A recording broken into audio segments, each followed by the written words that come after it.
There we go. Can you see my screen? Yep. Okay, perfect.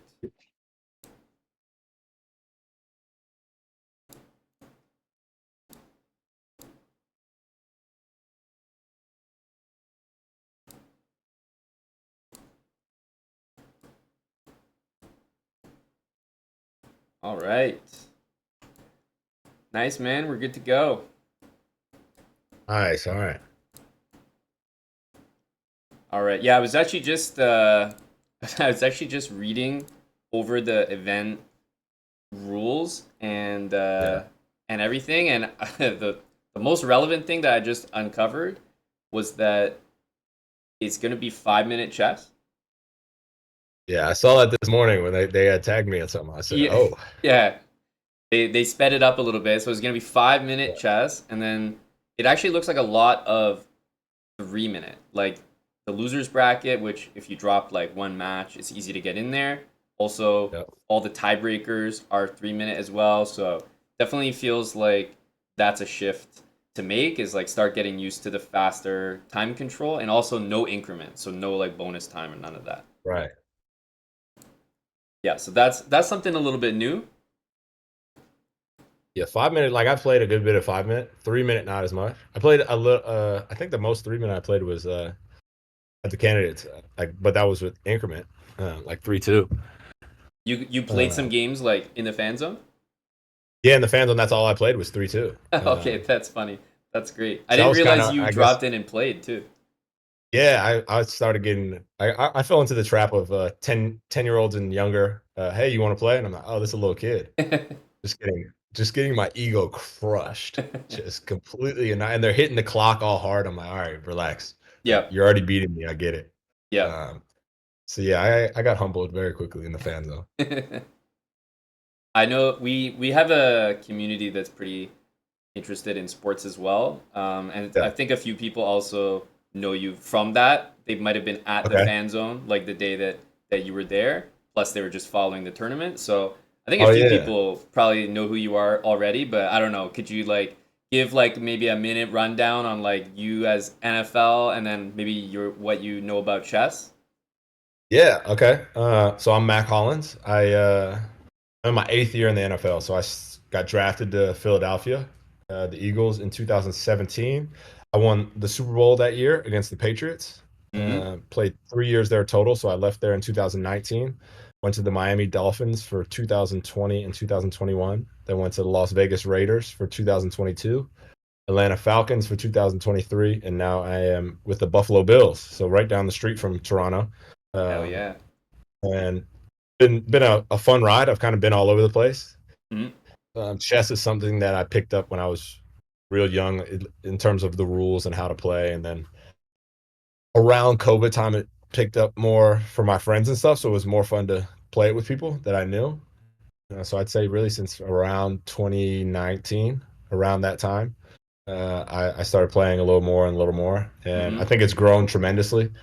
And there's been such great avenues to make it fun, whether it's through streaming or whatever. Like, Yep. 10 years ago, nobody would ever say like, "Hey, I'm gonna watch somebody play chess online." But it's become something that's interesting and it's cool, and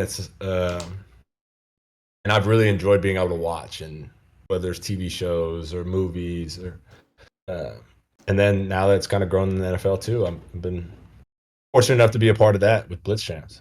Yeah, yeah, absolutely. Like a little bit of background on us is we also at the chessbrah channel were streaming since literally 9, 10 years ago. So right when it was like ever really possible to do streaming, we were doing it. So we've kind of Yeah. seen the whole scene evolve throughout the years as well.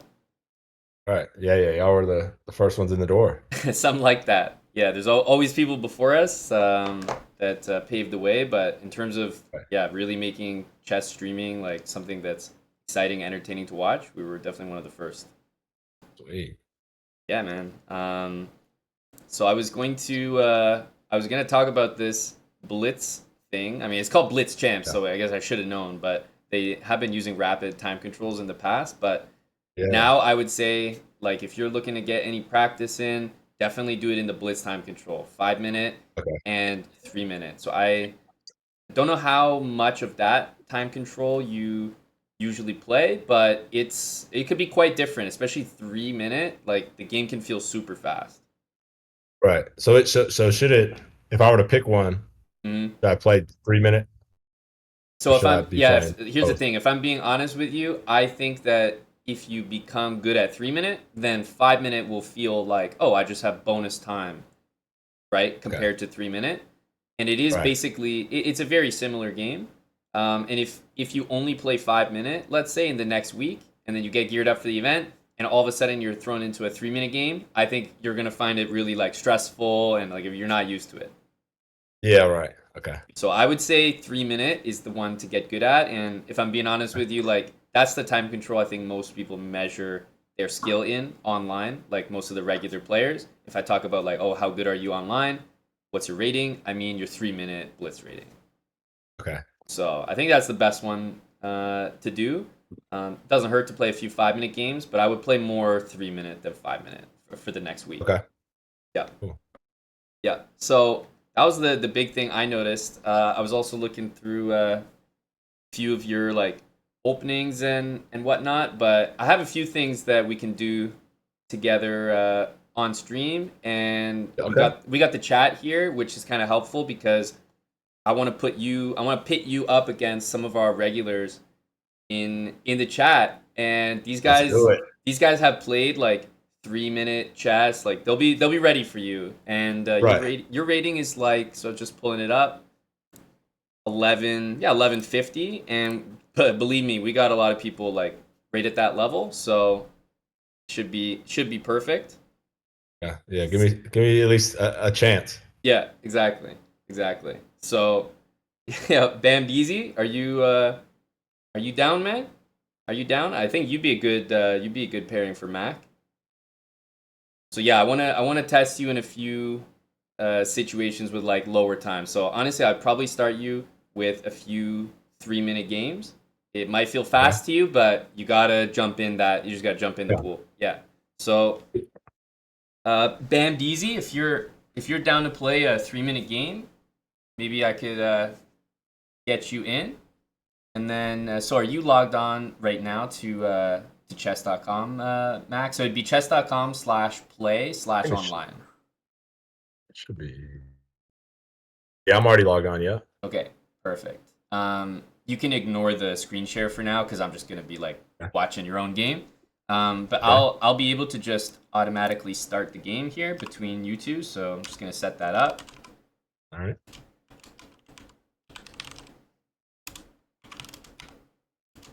I'm looking at the website. How do you feel about the like the chess up board?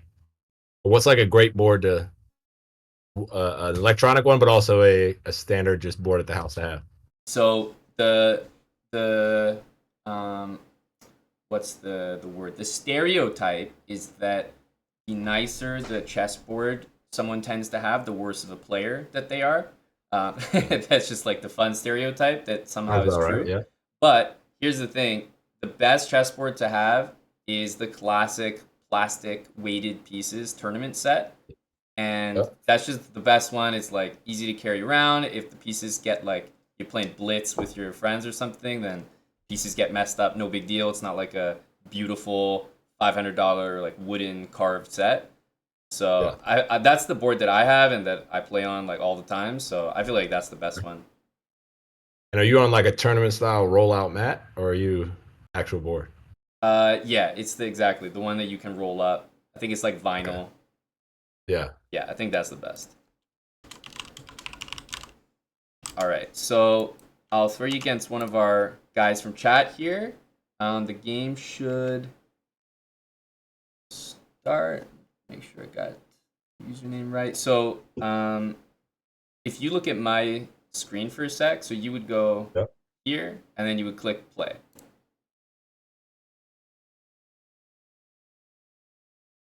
All right. Okay, let me see. Okay, interesting. I don't see you. The website says like chess.com/play/online, right? Yeah. Okay, weird. Usually I can start Let these. me refresh it. Hold on. I just refreshed it. Is it popping up now? Let me see. And if not, I'll just get him to send you a challenge. But oh yeah, it works now. Perfect. Good. All right, man. It's a Oh, 3 minute here we go. game. It's already started. Yeah, just hop in. I'll stay silent, but they can still hear you. So Okay. if you want to think out loud too, that's fine. This guy will have the stream muted.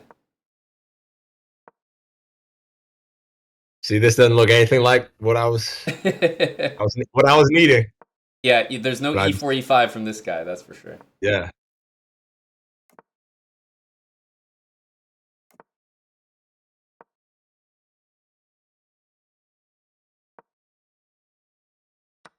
Okay, okay.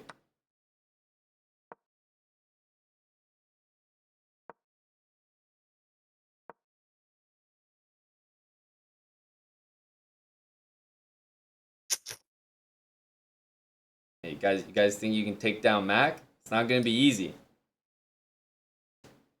Yeah, no free lunch over here, all right? Good, good. The main reason that I wanted to just have you jump into the 3 minute chess was because the pace of the game is just so different that you have to Mhm. get used to what's a normal amount of time to spend on a move and what's too much. Right.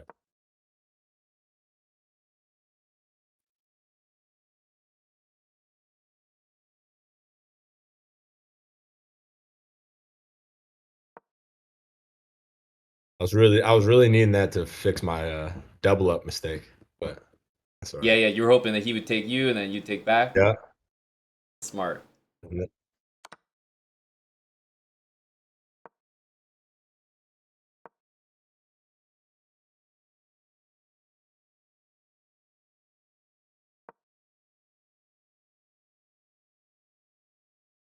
Okay, I like it so far, man.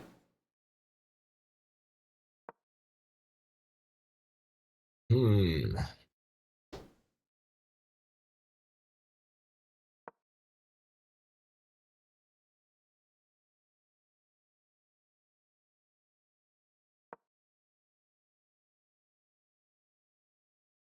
Yeah, yeah, he's keeping up the pace here so far. That's what I like to see.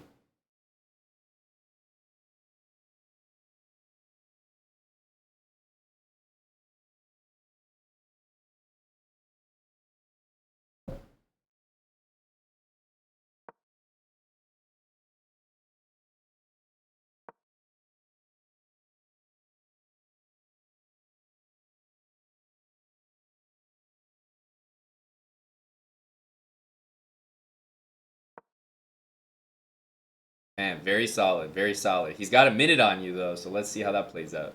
Yeah, I gotta speed it up. Yeah. The computer's a lot different. I play most on the phone, Mm-hmm. Okay, so fair, fair. the speed I don't feel like I click as fast with the click and drag. I've heard that before. Whenever people tell me that, I'm like, that's crazy. Once you get used to a mouse, like, it's definitely better. But I know exactly what Yeah, you maybe mean. I should, that's what I really need. I need a mouse because I'm on like a Oh, you don't laptop, even so have a I'm mouse right now. track, Okay, no, damn. I'm just straight trackpad Okay, right okay. now. So you're suffering. I'm not gonna lie.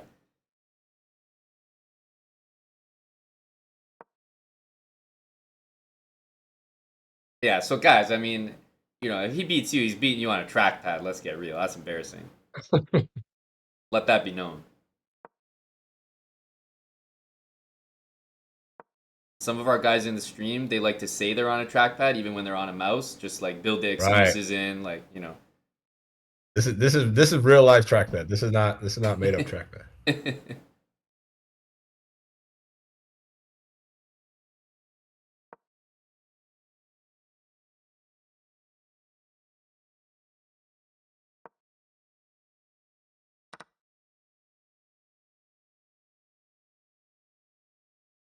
30 seconds. Clock Yeah, is going. it's going. Let's see what you can do here. I don't even know if I got pre moves turned on. I'm over here just slacking today. Well, that's what this is a boot camp for you, man. Don't worry. We'll get you right. I'm knocking off plenty rust right now.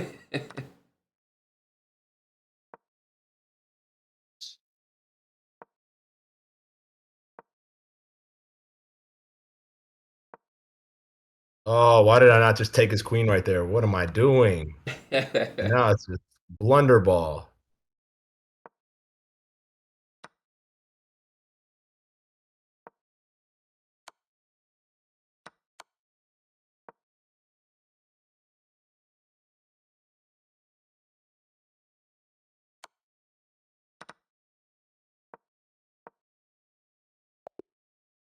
Ugh, All right. that's Good game, good heartbreaking. game, good game. Um, Bam Deezy, well played, man. Well played. So the first thing that we have to do, we have to go into your settings and just get that straightened out. Get that straightened out. Okay, so in the settings, maybe you can see my screen. That might Yeah. be easier, and then you can just kind of compare. So first of all, when you move the piece, do you Yep. pick it up like and hold it and then like throw it on a new square, or how do you play it? Yeah, I gotta like click it, hold it, and then slide the Okay. Okay. mouse. I can't like click release and then move. Yeah, yeah, fair. So for move method, you want it on drag pieces. Okay. Okay? And then animations, you want none. Piece animations, none. Okay.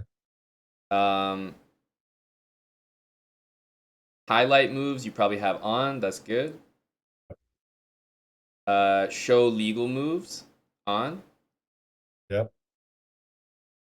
And then sounds are on. Yep.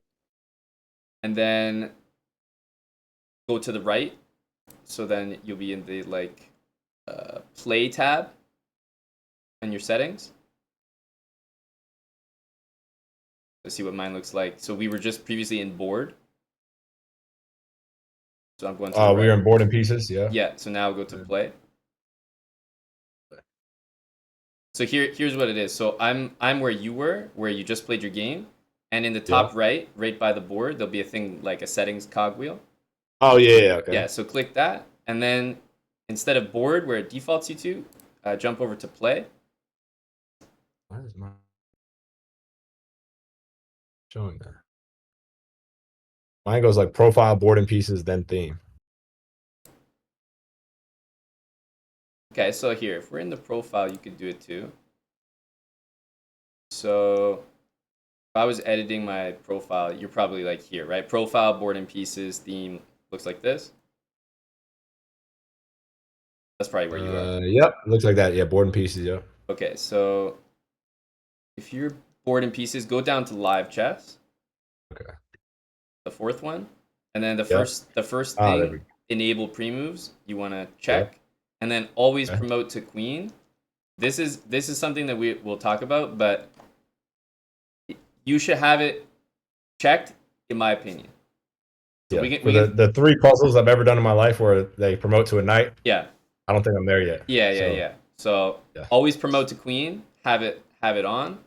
Yeah. Confirm resign. I think you should have it on. Okay. That means like if you accidentally click resign, it'll be like, "Are you sure?" And then you could say Yeah. no if you like didn't mean to. And I think Okay. that's you have load time warning on. Okay. And I think that's all that really matters from here. Yeah. Okay. Yeah. But the most important was the queen, the pre moves, and then making sure the animations were off. Yeah. And then drag pieces. And do you have your coordinates on? I don't know. They were on uh inside the board, yeah. Okay. Should they be outside No, that's or good. inside? That's good. Yeah, so I would leave it like that. Okay, so that's a good start. And if I'm looking at this game here, you can still see my screen. So I'm just going through the game Yeah. you just played. Honestly, just that from an overall perspective, it was a great game. Now, the main reason I wanted to throw you into 3 minute was because of the time usage. So Yeah. when you were at, let's say, like move 20, you had a great position, but he had exactly 1 minute more than you. So minute 48 to 48. And that's just, you're not going to get more than 48 seconds. It's not the kind of chess where you get extra time per move or anything. So that 48 is just like taking down every single move. And if you think about how long it might take you to play a single move, like maybe 2 seconds at your fastest, 1 to 2 seconds, you don't have that many remaining, you know? Right. So this is already a spot where an experienced 3 minute player, regardless of like his position, is probably gonna feel pretty good about his chances to beat Right. you. So my next thing is like, I think it'd be 100% worth it. I'll send you a good one, but will you get a mouse for the tournament? Yeah, for sure. I'll get one. Okay. Okay, I'll send you a Yeah, good but one. it, I'll send you a it'll good one definitely help today. me more than what I'm doing right now. A mouse I is can see like that a the chat is necessity. the chat is blowing me up like with this guy out. Like somebody help this guy. What in the Like, world? yeah, the guy's like just suffering over it. It's not that What are you're we doing? suffering, it's like we're suffering watching you, man. We gotta watch this. This is ridiculous. So, mouse, necessity. Okay. Necessity. I'll send you one to get, but just grab it before the event. And if Okay. you can play some Blitz games with the mouse, you'll Yeah. obviously show much better speed. But Right. so I want to get you in another 3-minute game. The Okay. level of chess from what I saw, not only great here, but like you're gonna blow people up like in the event. Like the level that I'm seeing, but where they are gonna get you so far is the speed. Yeah. Is gonna be the time. So Okay. yeah, I think Alan he has pre moves enabled. We just did all that, so that'll also help. I don't know. Have you? Obviously, you've never really done a pre move, right? If you just enabled it. I do it on the phone and my pre-moves wrong, which is Okay. weird why Okay. it wasn't on the computer. Okay. Yeah, I'll do pre-moves. Now and then. The bishop knight trade for the rook that we were Yep. talking about yesterday. You get that pre move. That's a classic. I pre-move that as if I'm Hikaru, and it's just like, Yeah. oh yeah, It's just like takes.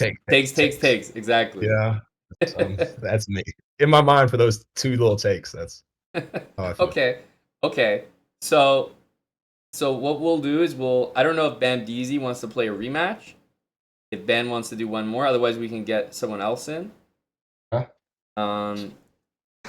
But Bandeezy was like, he was like, oh, I'm about to just put this work project on hold real quick while I take down Mac in 3 minutes. All right, so in 3 minute real quick. So Bam, if you want to send a rematch, in this game, if you keep going, there was an opportunity that I could have traded queens. Should I have traded? Yeah, so you got him nice here. This was really slick. Yeah. You brought the bishop back, so that was really well done. And then right here, the thing that you were missing for a good majority of this game, and that you continued to miss, was actually pawn up to c3, and that would have attacked his bishop. And if you notice, it actually wouldn't have anywhere to go because your queen is watching that pawn. Oh, because queen is protecting it. Yeah. But that's kind of a weird one. It's like the sideways protection, but the bishop would have been trapped. So you could have played that move for like a good number of, like almost every move. It would have been good. Yeah. Like from back here, basically as soon as he kind of wedged himself himself in. Yeah, as soon as he did it. Yeah. Then as soon as you have a free moment, you could do that. Okay. So that was the big miss. But then I know the moment you're talking about. You're talking about right here, and it was like, yeah, you could have taken his queen, and he would have taken your queen. And then what would the next move be? Should I take his rook and he takes mine, and then? Yeah, if this happened, he could take either one of your rooks, but it wouldn't matter which one he took because the result would be that you have a rook and he has a bishop. So that's better for you. Right. Okay. It's still a tricky game. It's not like 100% win, but this would have been smart because, again, what we talked about, like when you have more valuable material than them, you just trade the equal stuff. Trade everything. Yeah. Right. So that would have been smart. The time is definitely something. I got to be faster with the time for sure. So you got the first game out of the way. I think he's gonna send you a rematch. So maybe Bam, you can fire off a rematch, and then you'll switch colors. You'll get the black pieces. So you should get a challenge there. Or you can go back to. Yeah, if you can find the game, you can. I can start it. I was still in settings. All right. Let's see. I can start it as well. There we go. Bam. Thought I accepted it. Here, I can start the game too. I'm pressing the check mark. Maybe it doesn't want to let. Okay. There you go. There we go. All right. Now, I'm not worried about your level here. So what I'd like to see out of you is the speed. Let's see. Okay. Let's see. Even at the detriment of the quality of your moves, let's see what you can do with the speed. Okay. A good rule when I'm trying to work on my speed is like, in general, try to keep up with him. That's like a good marker. Yeah. Good way to practice.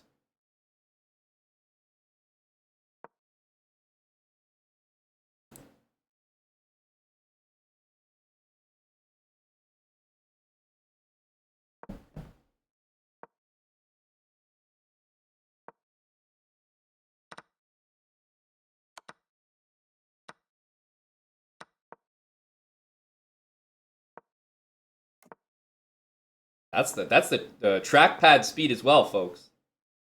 This is top notch stuff.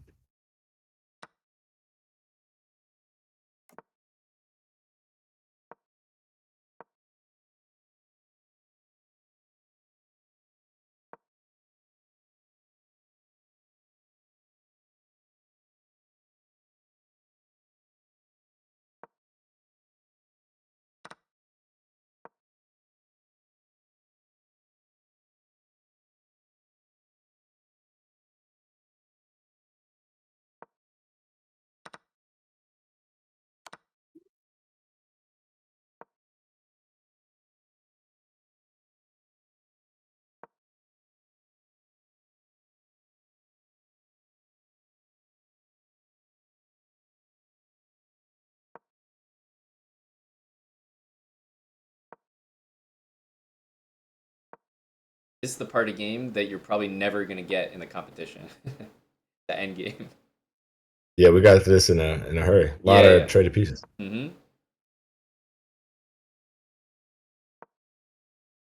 Uh, the rook on the 7th is not a good place for me right now. Mm-hmm. That's right. You can feel it, right? Like it's just Yep. uncomfortable. Yeah.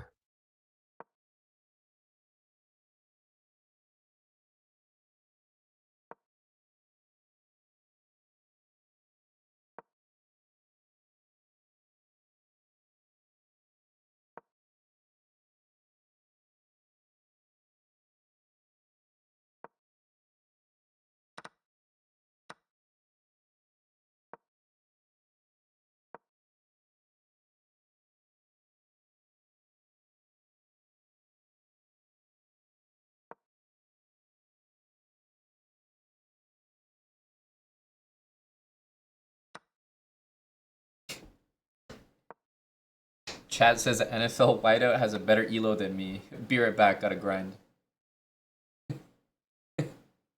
In the lab. Yeah, man. Don't even come back to the channel till you're higher than this.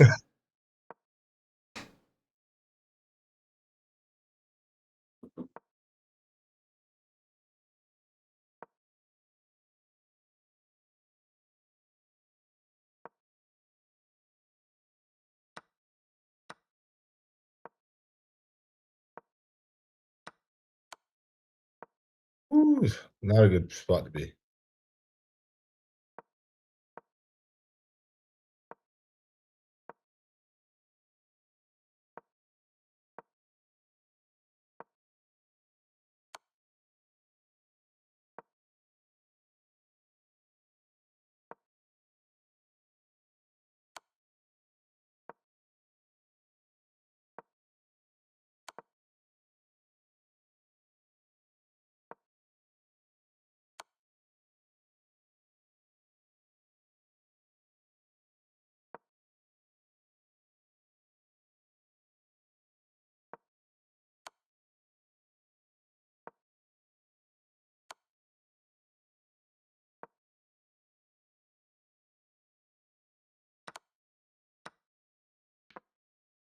Oh, it's heartbreaking.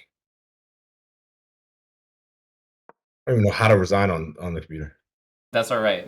Play it out because the next thing I'm gonna tell you is to never resign a blitz game. And I get it if you're like you're on the go and you just kind of want to get a high volume of games in. So it's like Yeah. okay, like it's not worth my time to play this out. But Okay. in the competition, do not ever resign. Yeah.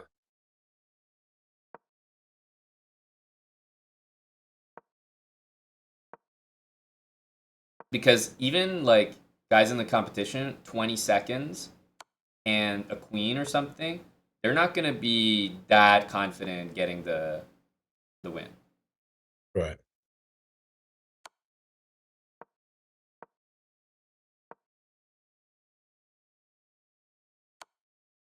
This is what I'm telling you, man. You got to play on. Look at this.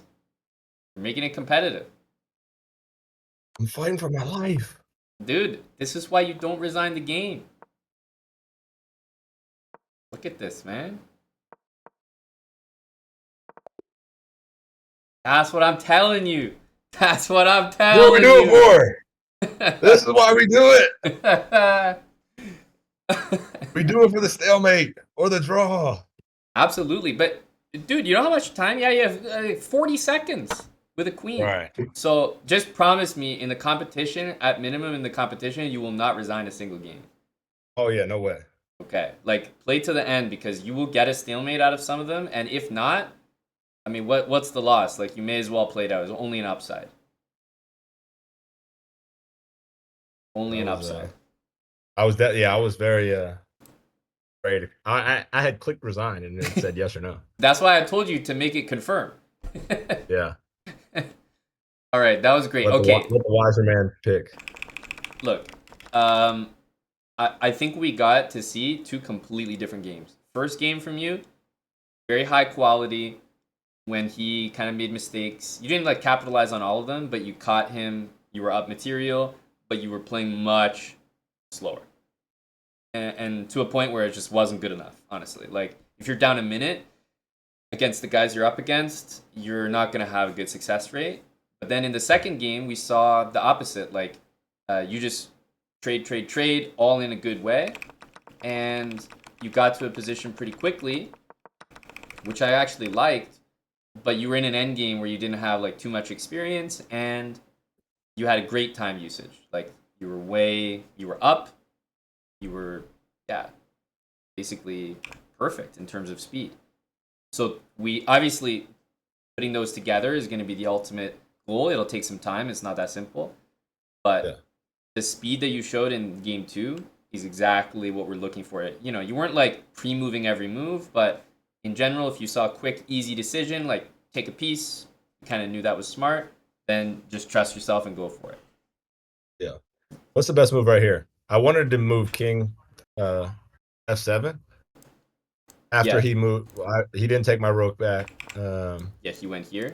I wanted to go. Yeah, I thought he was going to end up going here and be able to take pawn, so I didn't move the king, and I was like, all right, well, I'll move the rook over, thinking he's going to take pawn on c7.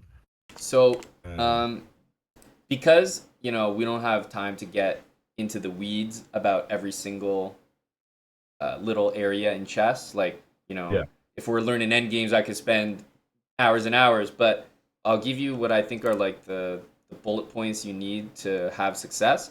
So, Rook D1, right, was what he played in. He wants to come down to the 7th rank. And the way that you said Rook on the 7th is killing me makes me think that you kind of knew that was a thing.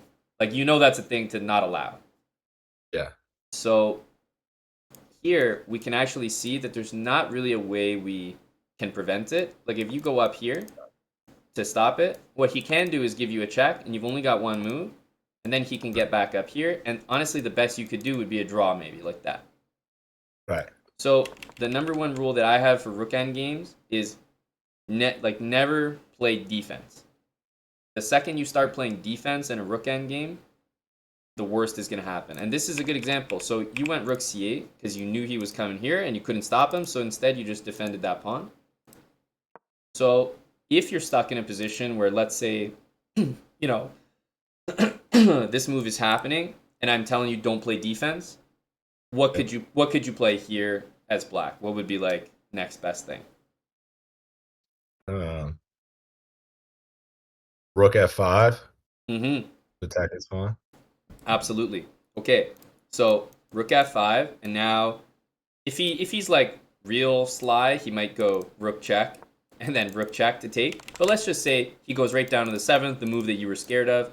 How would you continue? I would take the pawn. Yep, and let's say he takes you. And I'd take another one. And then he takes you. And then you see the difference in the two positions. In the other one, you were kind of like defending one thing, but you realized quickly that you couldn't bring your king over without losing your other pawn, right? Yeah. So then both your king and your rook were both stuck playing defense, and they couldn't move. And meanwhile, his king was like going on, like it felt like he could just do whatever he wanted.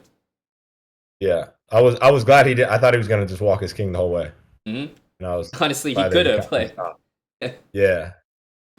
So it's a bad position to be in, where you're just defending and you're not getting up to your own ideas. So yeah. first thing I would say to improve is like rook here instead of your move rook here would have been like an even better move because he can't actually access anything here, whereas you can. Right. So that would have been the absolute best. But given that you played this, if you're ever finding yourself in a rook end game, my advice, always look for a counterattack. Okay. Look for an attack or a counterattack. So just never really sit there, let him like attack you, and then just sit there defending because the positions for you only going to get worse. Right. So yeah, in this position, rook f5, and then you can see the difference here. Everybody's like taking pawns, but you know, there's 2 for 2 left, and just always make sure that you're looking for the next pawn to attack. So even in this spot, Right. black to move. Yeah, I can c3 There you go. here. Perfect. Right, and then he might go after your pawn, like you take his, he takes you, then you might go after this one now. And you see how like instead of that defensive way, we did much better here. Right. Okay. So that's my like definitely my 30-second rook endgame tutorial is always be looking for a way to play aggressive because your rook is such a powerful piece. If you leave it here defending one pawn, you're just like wasting the potential of that piece. Yeah. So it was a great game. You took his bishop here and you gave him these double pawns which were isolated. So that was fantastic. Right? Because now I was thinking he was going to take the rook again after because we were trading so quickly. I was like, oh, he'll take this rook, and then yeah. I had better pawn structure. And then he's like, nah, that's not going to happen. That's true. It was, honestly, by him, it was pretty clever to trade everything with you, but then dodge the last one. Yeah. That was he kind of led you on like, oh yeah, trade, man. Yeah, we were. I mean, we were pre-moving trades. I'm like, cool. It's gonna be that. It's gonna be a pawn end game, and my pawn's better. Nope. Because you were right. If you had gotten this, you basically have a 3 against 2 because his double pawns here are no use. Yeah. So that would have been nice. So the speed and time usage in this game was great. The opening in this game, I'm not even sure what's going on here, but you just decided to make a mess of it. Yeah. When I was at candidates, this is the wrong. The pawn's supposed to be shifted over one. Okay. They were like, you should face that pawn whenever. I guess I don't know if it's the queen's gambit or whatever it is. Yep. Like if they would have taken out the pawn on c2, and then you're supposed to face that one like this. And I just saw 2 pawns. Yeah, I saw 2 pawns. I was like, all right, face them. And then I immediately realized this is not right. Yeah. Shift it over a little bit. Very wrong. This is very wrong. But that's I think fortunately I got out of it. All right, you did get out of it, but you did a nice job. Yeah, I mean this was slick, and you prioritized castling, trade off that bishop, defended, like you did everything right. It was a solid blitz game. And if you had a handle on what to do in that rook end game, I feel like it would have gone totally different. Because honestly, man, even the way that you played it, eventually you did try to get your rook and king out, and you defended like really well. Because he's up 3 pawns on you, and I feel like you still made it close.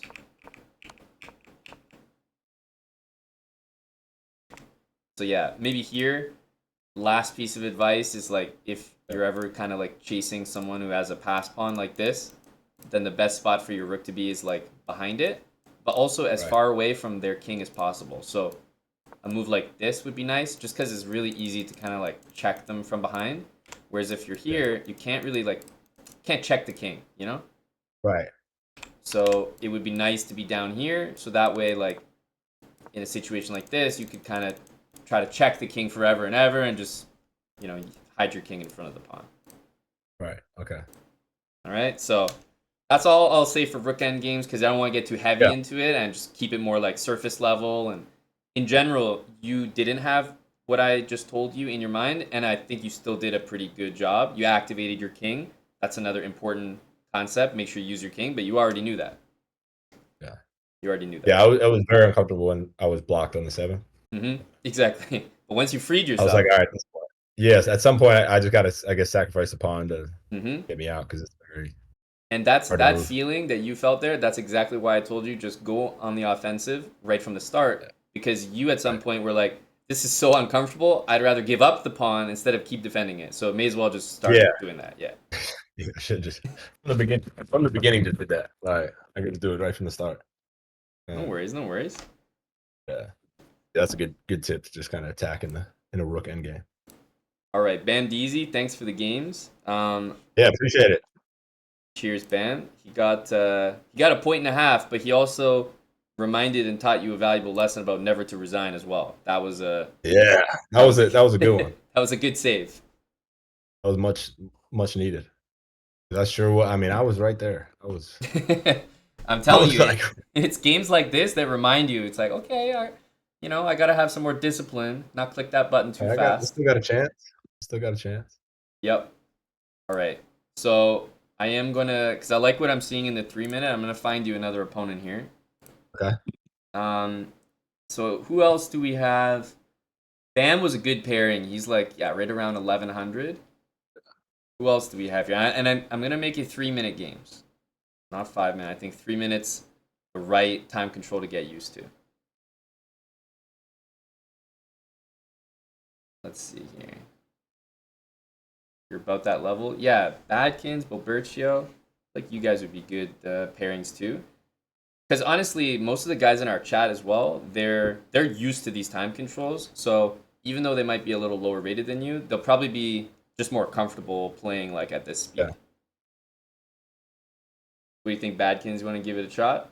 Yeah, you're a little lower rated, but I think it could be a good matchup as well. You know the way of the 3 minutes. All right, Badkins, if you're online, I'll set the game up as well. Oh, nice. Okay. Yep, take him out. Oh, I did not mean to do that. That's Oh, okay. look at that. It resigned. Ended up working out. Wait, he resigned? Oh, yeah. I don't know who this is. This them? No, but it could It's be random. Yeah. but he did challenge unrated, so that's why he resigned. Because he was like, "Oh, Yeah. I'm not gonna lose." Whoever I just got paired with, it was a 1700 rating. Said I No, don't think that was going to be a close. That was that's funny. probably good for them. Yeah, could be, but you know what? We'll put that as a win on your record for today. I always take those. If the game doesn't get started, that was a win for me. Take them when you can. All right, so I'll start the game here. We'll put you against.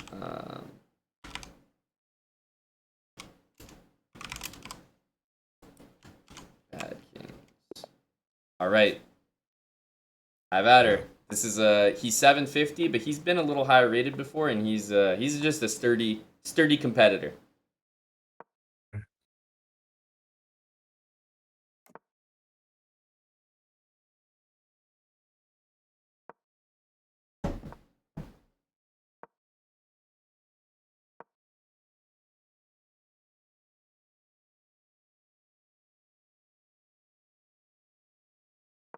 Yeah, just remember if you Yeah, guys. he knows you. Yeah, he's a veteran, man. I was thinking I could steal me one. With my new lessons, I would just be able to just. Yeah, it would probably work against people that weren't also in my stream. So Right. I'm actually putting you in the deep end here.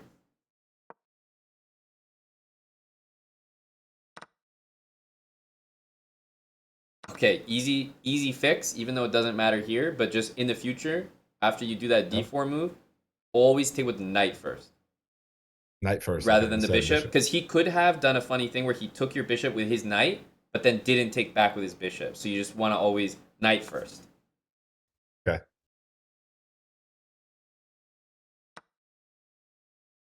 All right, solid stuff.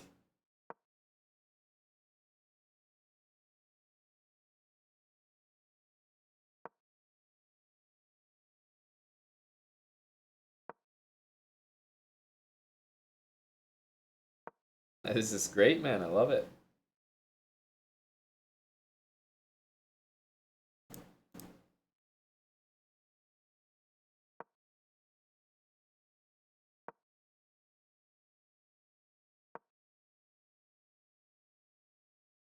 Your pace is good right now as well. It's like, pretty much using the same amount of time as him. That's always good to keep in mind.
Like what I'm seeing here, man.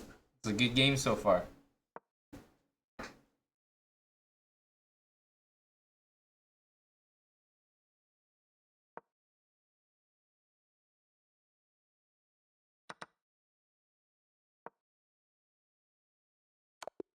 Woo! We Found have one. we have something called a KO in the channel. You know, from Street Fighter, like the KO animation. Yeah. So I think that checkmate's that's a KO right there. Yeah.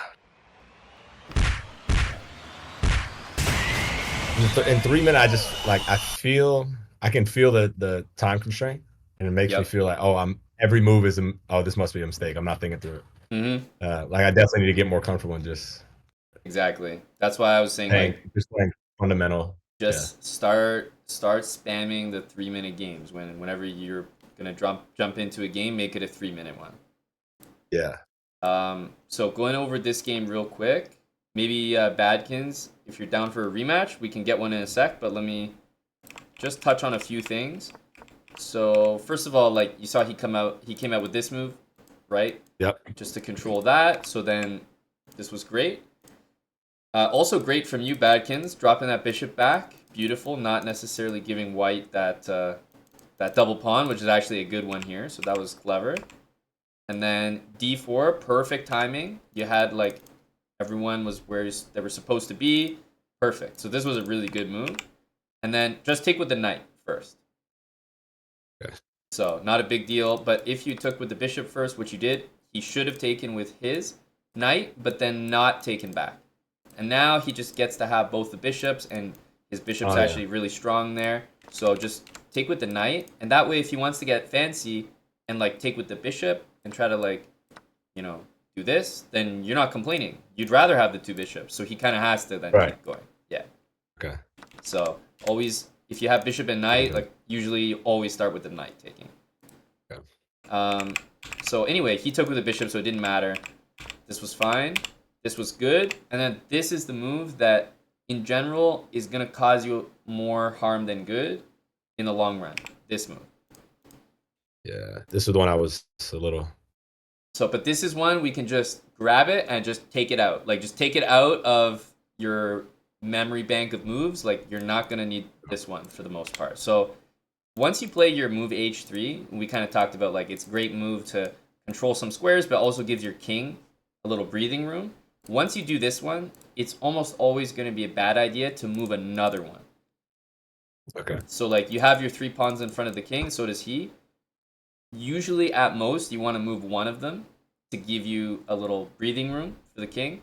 As soon as you start moving more than one, it's like too much breathing room. All of a sudden, it's kind of like an access point for the opponent. Yeah. So, none of this. And instead, if you wanted to support this pawn, but I'm telling you not to do this one, what would you play instead? Either... I guess I'd probably move the queen over to e1. Do I want to keep the rook on the f file, or is it better to move the yeah, I would say, remember the queen one was good when this pawn was like here. Oh yeah, when we can slide out, but we can't right now. So I would say use the rook, and then maybe bring this queen. Yeah, bring this queen out maybe to one of those squares to support the pawns as well.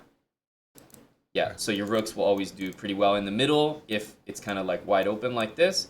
But in those other examples where we had the double pawns and it was more closed up, lots of pawns, then the rook was great here. Okay, and I should move the rook first, not the queen to f3. Both would be fine, but yeah, rook would be a good move here. But honestly, interchangeable in this particular moment. But yeah, it just, if you can use your pawn and you're trying to support something, if it's a pawn around your king, usually this one is sufficient. Once you do that, you're kind of good. And then if you feel the need to move this pawn to support it, then just think to yourself, okay, I've already got my pawn move. How can I support the thing I want to support, but use one of my pieces instead? Right. Yeah, and then you'll find all sorts of moves, and all of them are good. So you went here, then you brought the rook. This was all good. And I noticed here you did take with the knight instead of the bishop. Perfect. Like, that's literally what I just was talking about. So that's like, if you had taken with the bishop, I would have been like, well, shit, not again. So, yeah, you did it perfectly. Knight takes. Okay, traded. This was actually a great move. Maybe you saw him sniping your pawn down there, and you also took control. But have a look at this pawn in this spot. It's just causing you a lot of like discomfort here, and like he kind of snuck his rook in here, all made possible because that pawn is not back there. Yeah. This was a nice move though. You just like he came in and you said, okay, get him out. And then he thought he was safe because he had that one like pawn advance, but he wasn't. So it was a good game. Those were pretty much my thoughts. That was nice. Badkins, if you're down for one more, let's do one more 3-minute here. Yeah, let's do it. If you're down for a rematch, Badkins, we'll switch colors for you guys as well. All right, perfect. Let's do it.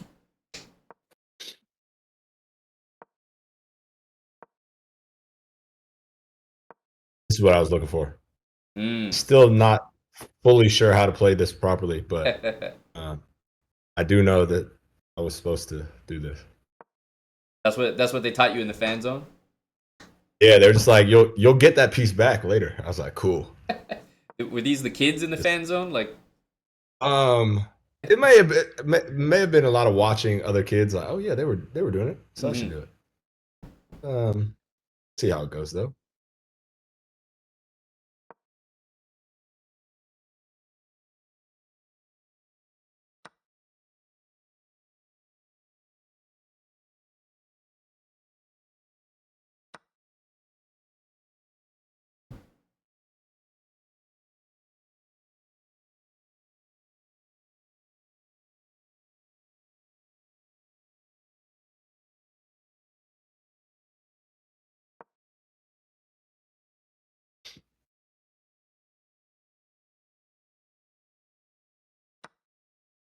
Got it back.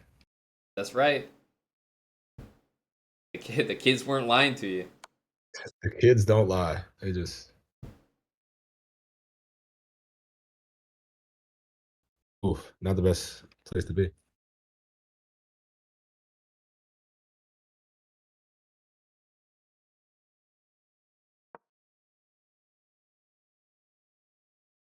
Yeah, if you had actually put your knight where you put your bishop, you would have also defended the bishop and blocked the I check. would have defended it. Yeah, so that was the one. The pawn wouldn't have been taken. You were right that it was a bad spot to be in, but you had like one way to save yourself. Yeah. But obviously, you don't want to put yourself in spots where like you only have one move to get out of it every time because you're not going to see it every single time.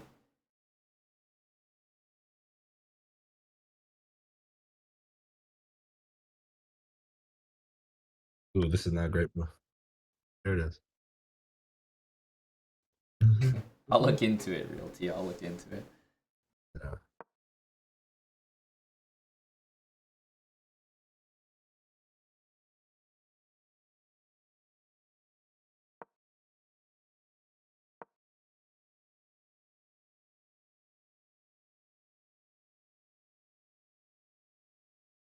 Okay, getting some ideas of our own here. Yeah, trying to bounce back. Yeah, definitely not out of it. Only one piece.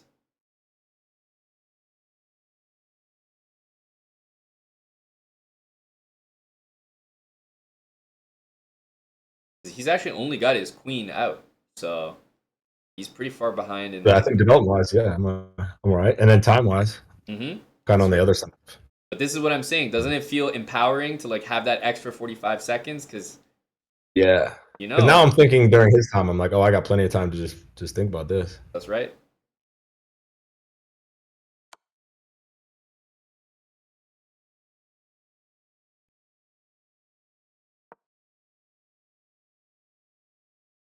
Yes, Ben. He's a trackpad guy, or shall I say, that's what he's told me. That's what I'm saying. My loss is I'm a trackpad guy.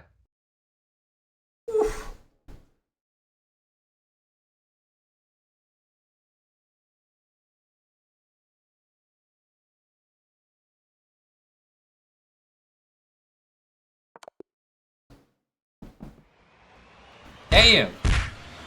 Damn. Pre-moved as well, if I'm not mistaken, right? You had that pre-move. I snuck back out of that early grave I was in. Yeah, you did. You dug it Oh real my. nice for yourself early on. Didn't make it easy at all. Damn, but that was tough, Badkins. You basically got him early with a pretty sneaky like queen maneuver there, but then you only had your queen out, and it was move 11 of the game. So he kind of got you with the counterplay. Knight b4 and knight c2. That was slick. Oh man, you're getting people energized here. We just had like 30 gifted subs. We're getting to it now that the Oof. trackpad's working. Yeah, That's what it is. Trackpad's exactly. rolling now. Exactly. Yeah. The thing is, if you even if you win, you can say like, oh yeah, I did that on a trackpad too. So it's a great one to just have in reserve. Right. If I lose, it's like it's because the trackpad. I would have Hmm. for sure been able to. That's I right. was having to force moves. I didn't have time. That was great, man. So look, I am definitely going to be dissecting this opening, which I have to admit I'm a little suspicious of. This double pawn formation here. I'm not sure this is what we should be going with long term, but Yeah. I gotta say, you're making it look good right now. I'm impressed. I mean, it's right up there with the Jerome now. It's Okay, if we're talking Jerome, then well, this becomes very viable. So you're using my own spells against me. That's what it feels like. sacrifice 2 pieces. It's like it's right up there with it. Yeah, I feel like if I got that video out there, I don't really have a leg to stand on here. Like I can't really tell you anything. Like, I mean, you're barely losing a pawn here, so honestly, I think you win that one. Yeah, what happened? Oh yeah. So I was telling you about the knight move that would have saved the bishop. Yeah. That was key, but honestly, I still think you played it well. Like this is the best move to make. You just have to see the follow up of the knight. Yeah. And I was like, oh, I'm gonna lose this pawn. I didn't even recognize the knight.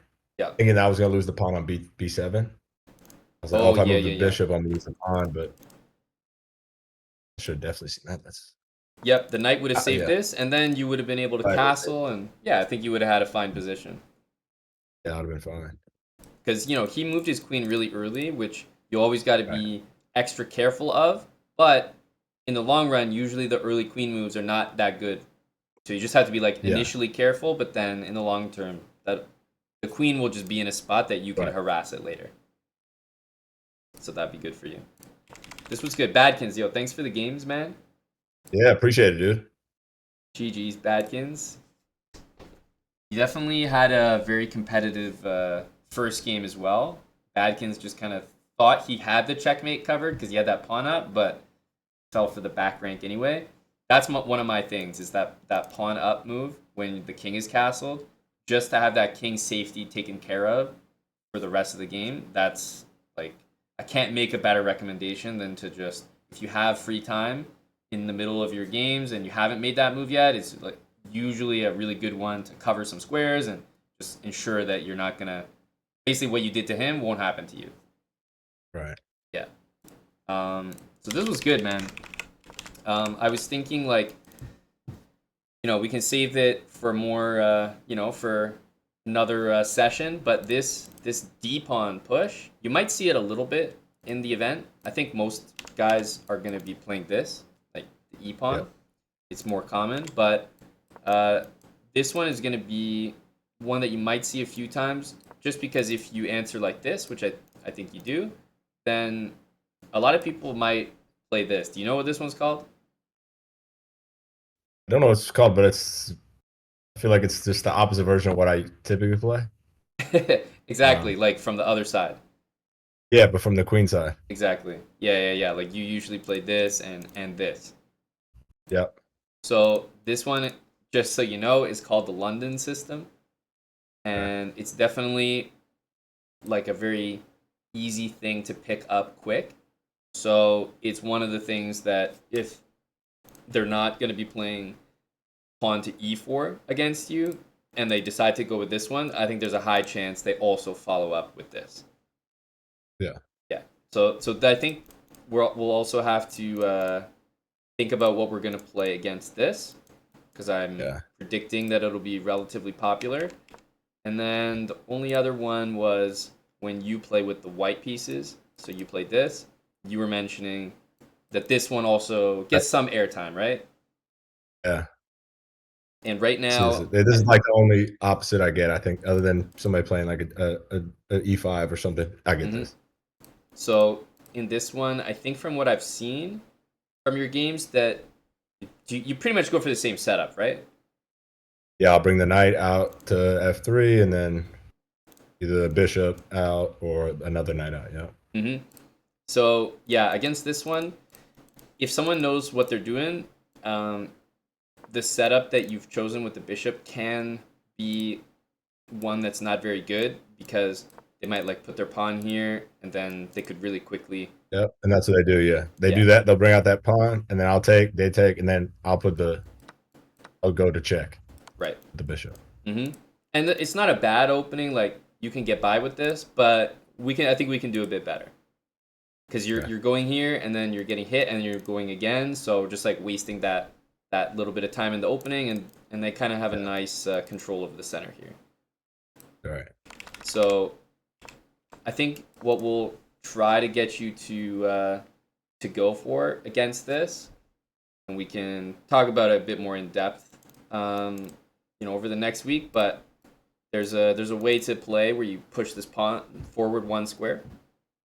Okay. So let's say like this, and basically your plan is to put the next pawn in the center and take it back with that pawn that you just moved.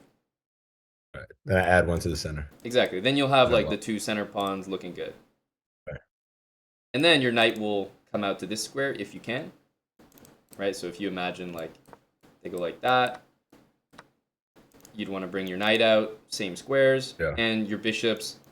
I would say this bishop here and this bishop to one of those two squares, and then getting castled, throwing in that helpful h3 move. This file here is wide open, so it's a great place to put a rook. Those kind of things. Yeah.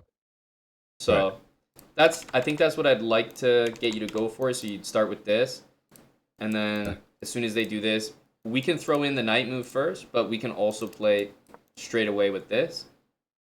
And it's the exact same idea. Like, you just want this pawn into the center as soon as possible. Okay.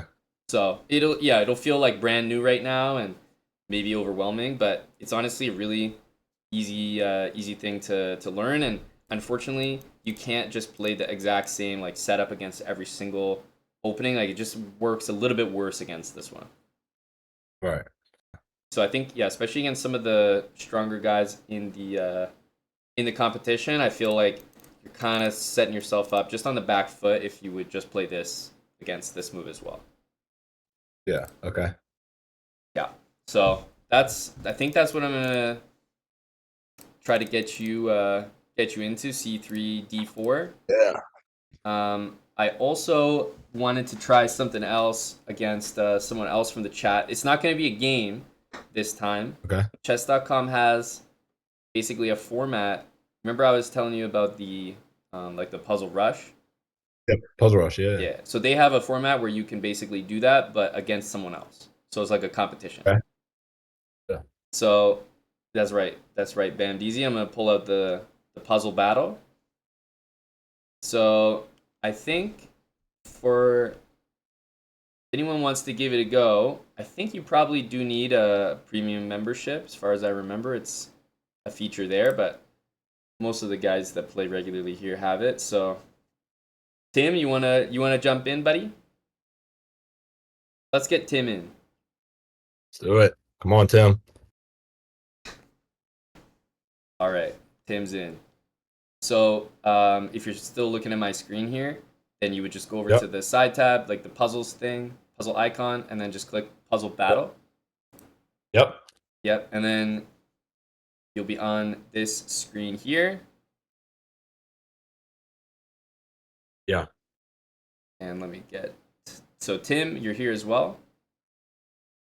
So maybe I can get you to do this, Tim, but you'll just put in the in this thing here, just put Mack's username, so Mack Hollins, like that, and then just click play. And then, so he should send you a challenge, and when you see it, you can just accept it.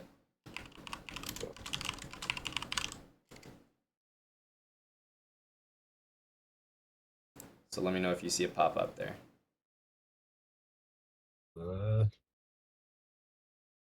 Oh yeah.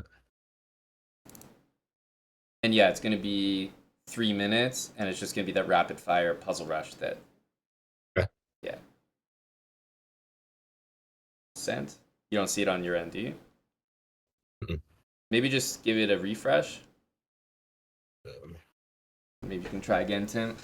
I think I can also start these as well. So if it doesn't get through, then I can do it. I don't see it. I think I'm on the right page. Mine just says puzzle battle, and then it has like a verse random that I could press play to, but obviously not here. So yeah, maybe you could try as well. If your screen looks like mine, right? So there's a little window where you could type a username. Yeah. So if you type in a username Tim Cannon, so TIMCANNON 25. Yep. Okay. So then that'll pop up. Then just click it and then click play. Nice. I think you guys are in. All right, there we go. There you go. All right. See what you can do. It's just 3 minutes on the clock, and you have 3 strikes. So as soon as you get 3 wrong, you're also out, and you got to score more than Tim.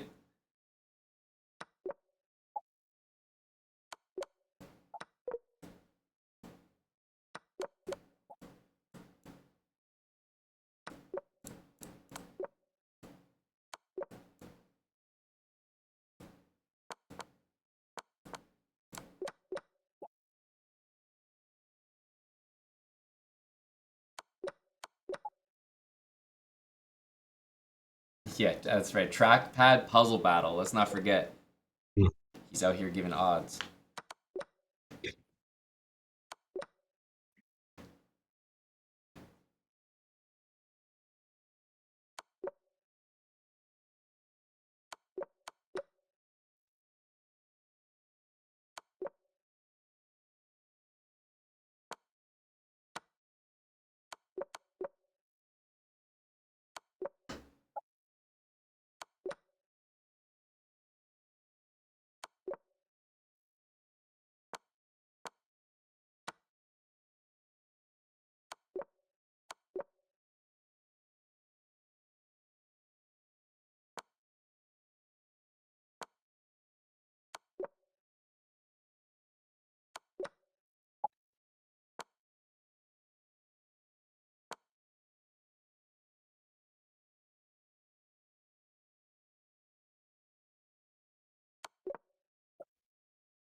So you guys are both on the same puzzle, both with 2 X's and 30 seconds left. You can play the mind game that he's gonna get it wrong. Just stay there.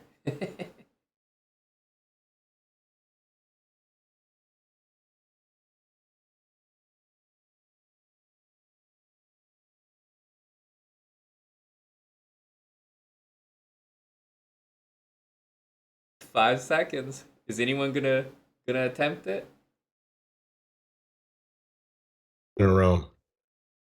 Hey, that's a tie. That's a tie right there. That's smart. Was that the right move? Which the bishop? Which move did you try? I guess the time ran out. Bishop F3. No, and honestly, Bishop F3 is a nice try. I swear to God, this is one of the toughest ones for you guys to get. It's very tricky. So the answer is taking the C pawn and moving it up Okay. one square, and it hits the queen. And if you just think about Uh, all the squares the queen could move to, it just so happens that every single one is covered. yeah. Okay. But that's very tricky. Because every single Uh, puzzle up till then, you've been thinking like offensive, like checkmate, checkmate, checkmate, yeah. and this was like a That's low key one. okay. That got me. I wasn't even looking over there. Yeah, no, that was a tricky one. I had a feeling you guys were both gonna end up stuck on it, and I don't know. It seemed like you focused up a lot more once you got the two wrong. Like then you were like, okay, hang on a sec. Yes. All right. I had to sit up and play for real. Yep. All right, you wanna hit the rematch? It was a draw, so we didn't even That's honestly it. we didn't even get a winner here. We gotta decide this.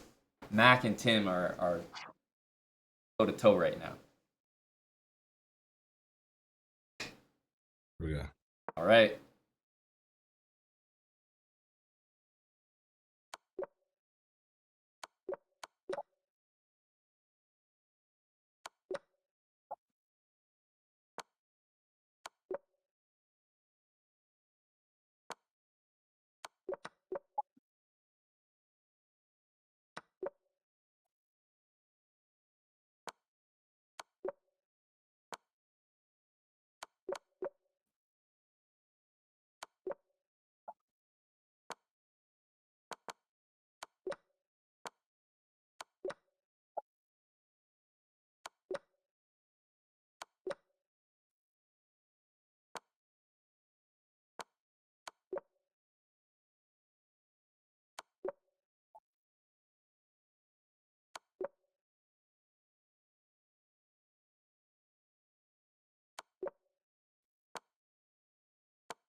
Damn, that was an impressive one. I was looking to see if I had to take the queen or something for a while. Mm-hmm. Maybe the queen's. Yeah, like after that last one we saw. Mm-hmm.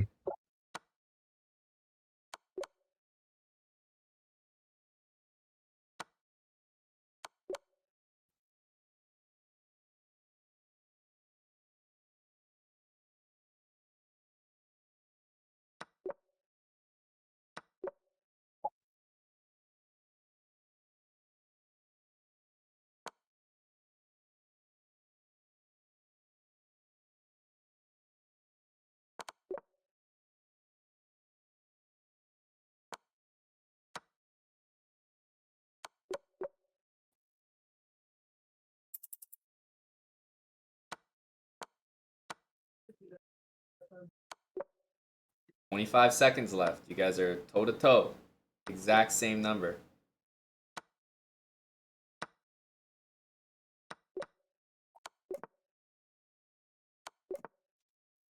10 seconds, exact same number. Oh goodness. 4 seconds. I move. Oh, I'm black. Oh my god, you guys tied again. That's crazy. You both got 20. Dude, you are legit very good at tactics. Puzzles well, this is back before my diamond membership. I used to just hit my 3 puzzles a day, Yep. but I like religiously hit them 3 a day. Right. Like you basically I had love the puzzles, yeah, I see that. but I had to only had 3. I had to really sit there and just think about puzzles. Yep.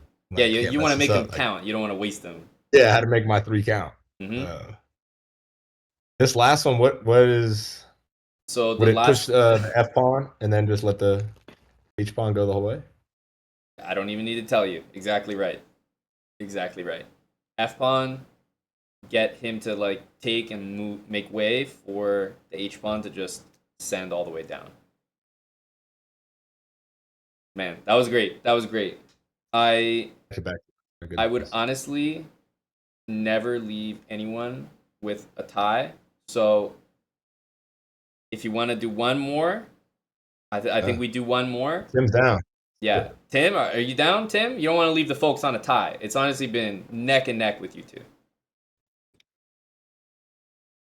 All right. Tim's in. Let's do it. All right. This is very intense, boys. Good luck. Let's get it again.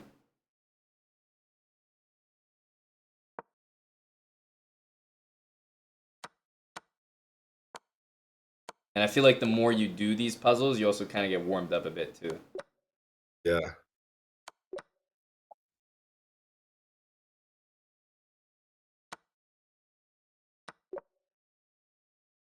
Hello to Valentinian in the chat.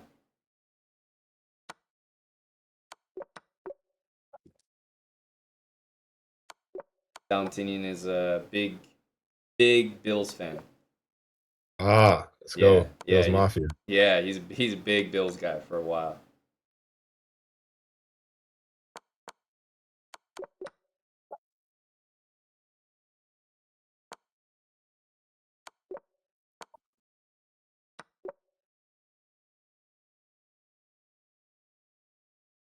And this is a great matchup between these two.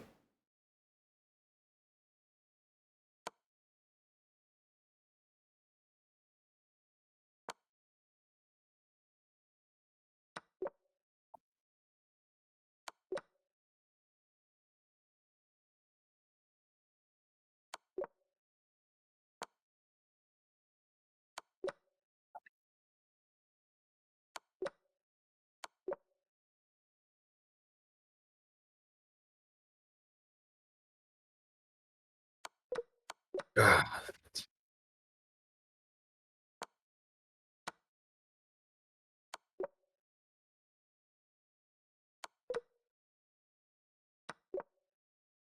Damn, you guys even got the same one wrong.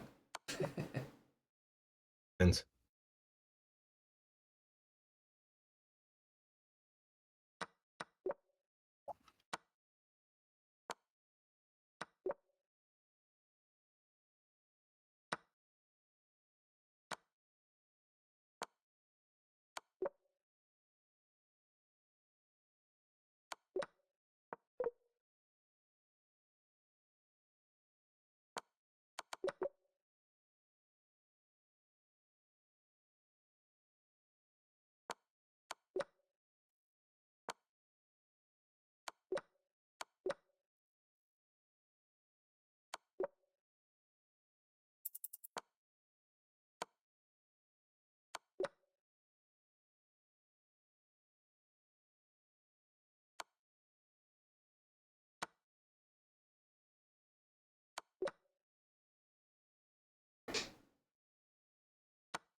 5 seconds. Keep it going.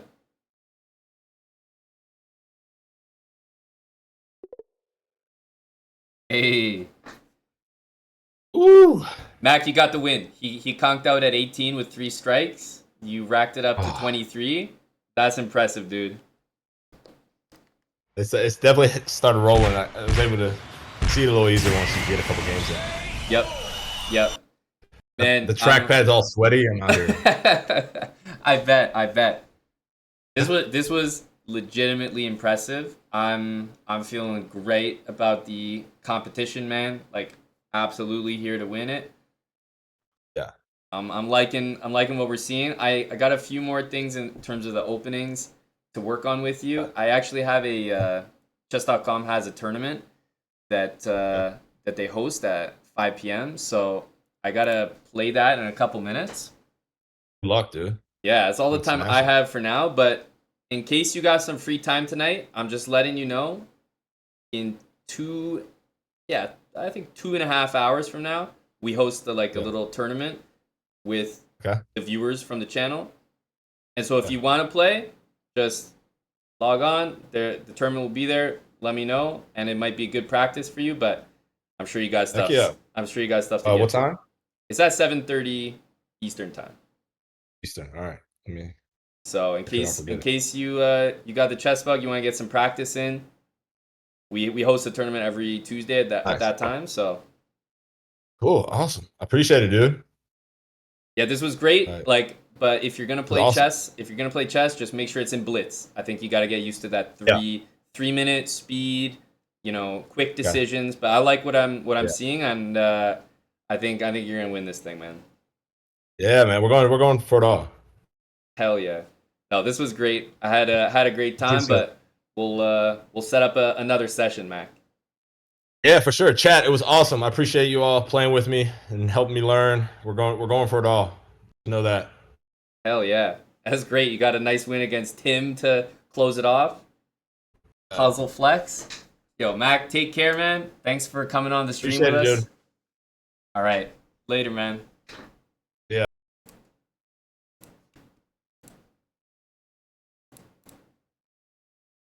Let me join this. 30 seconds. Perfect timing.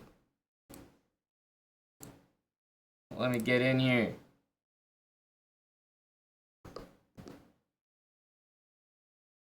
Perfect timing.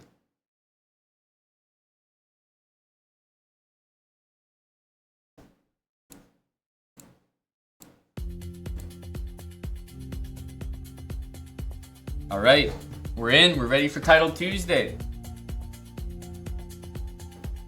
I got a 3 emote only, but we'll debrief after the game. All right, jumping in the first game. Let's go. Let's go. I'm gonna play the opening that I was just talking about. The London baby.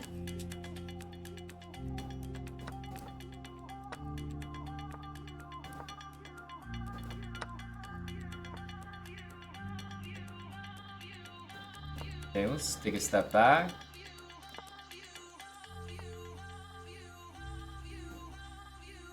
This might be weird, but I'm gonna go to D2. I feel like in D's, a lot of times you put the knight there. Let's take that square.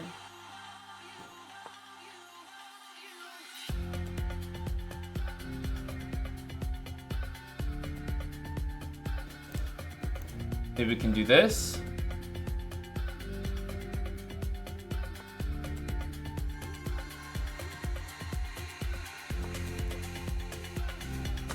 Okay, d6, there's bishop a6 and knight e5.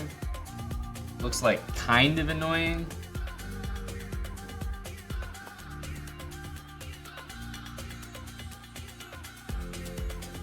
Here, he's got this.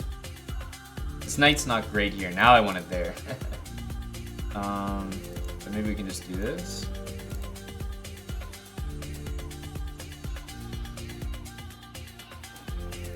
Takes knight g4.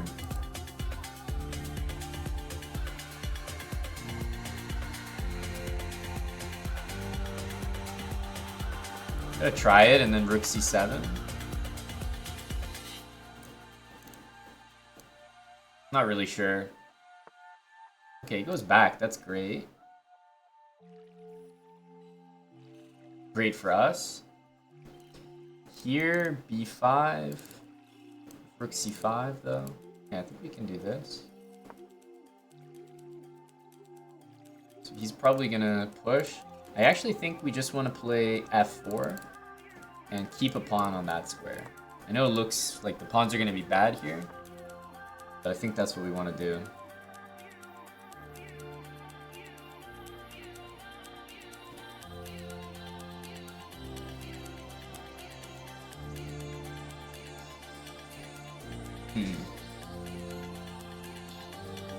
Knight c6, he actually has to take it.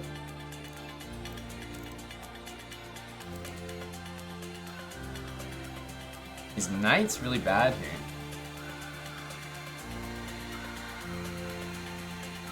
I think I want to do this. It looks really weird, but...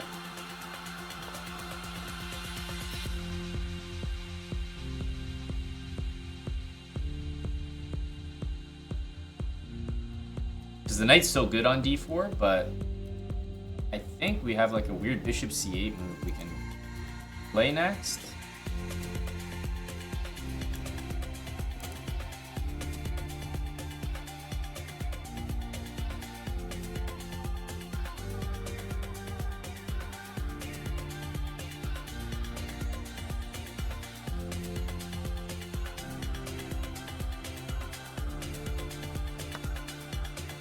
king e7. Yeah, so if I go for this now, he has this.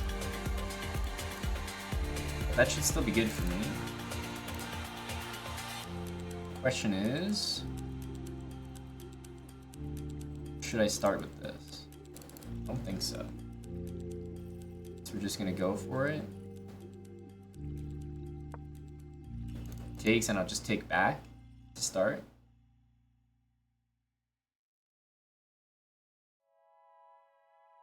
Yeah, because if I take here, he's got king d8. It gets a little bit strange. And this is actually a decent move, but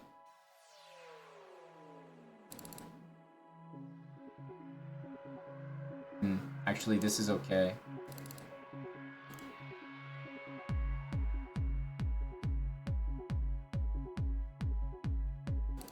No, this is just too good though. It's gonna do this and this. I can take rook d6. b5 he might do. It goes there. I think bishop takes. Bishop takes, he wants rook d8, but then rook takes here.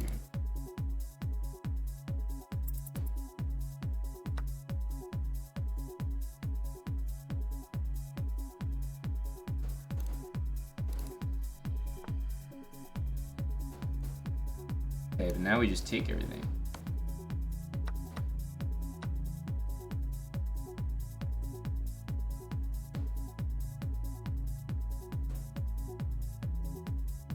I'm actually going to do something where I'm going to go cover this C file.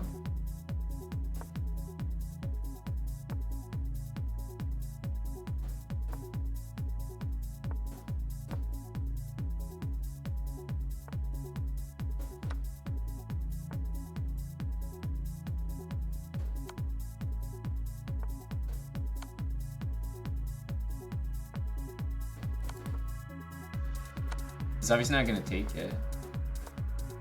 Now we can push the pawns.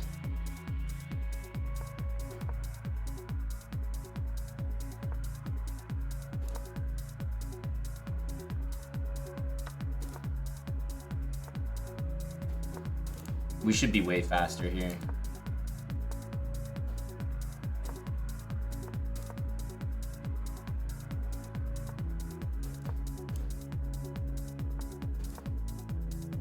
It's kind of a slow king c2, we have that. Very slow process, but we'll get it done.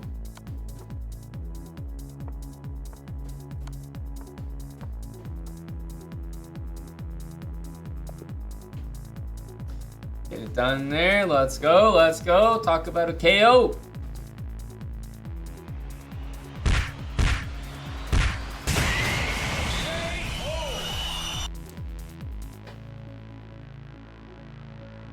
Very nice, very nice. Magnus is in this tournament, Hikaru, Fabi. It's busy. Busy in here for Late Title Tuesday. Nepo, Faruja.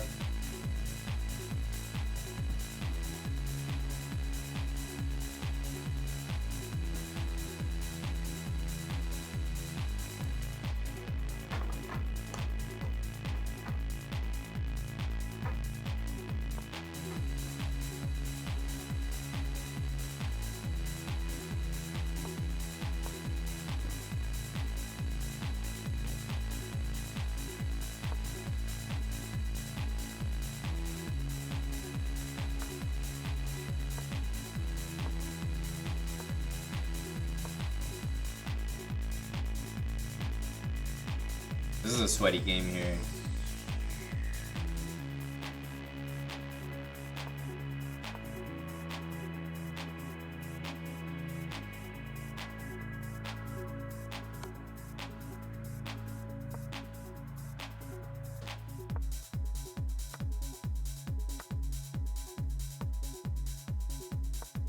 It's gonna be a weird game. Black's gonna have to sack the rook.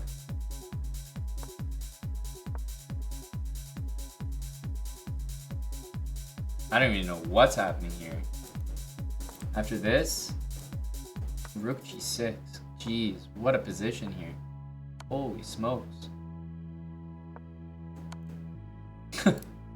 The hell is going on?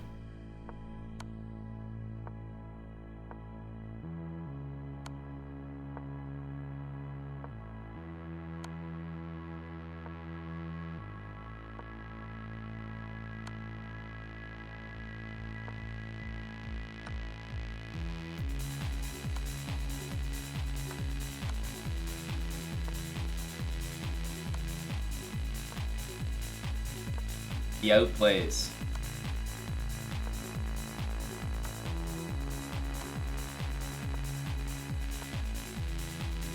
You can take that actually, yeah.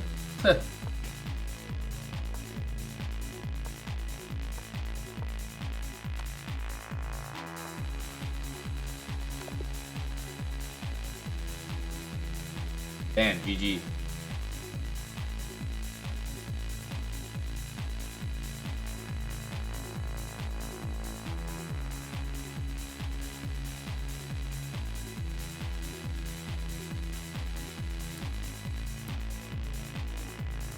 Still games going.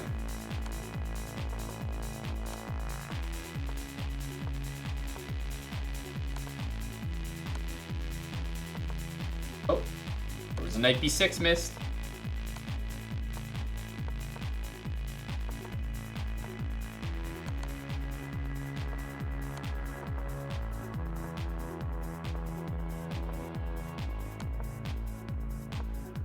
He's got to be careful of stalemate.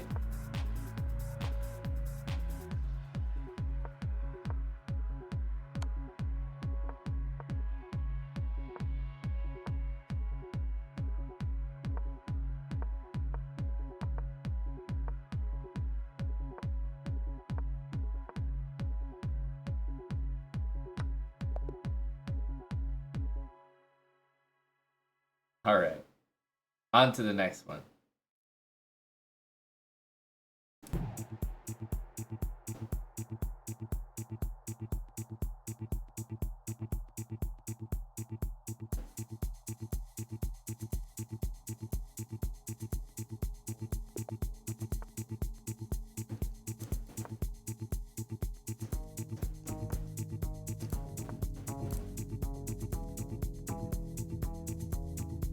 Let's go for this.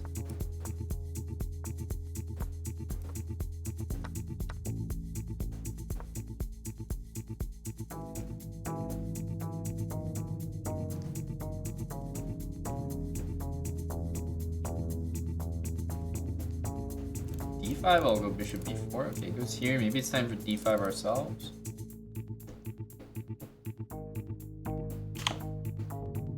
This is not the most energetic move, like bishop d3, so I think I'm gonna go d5.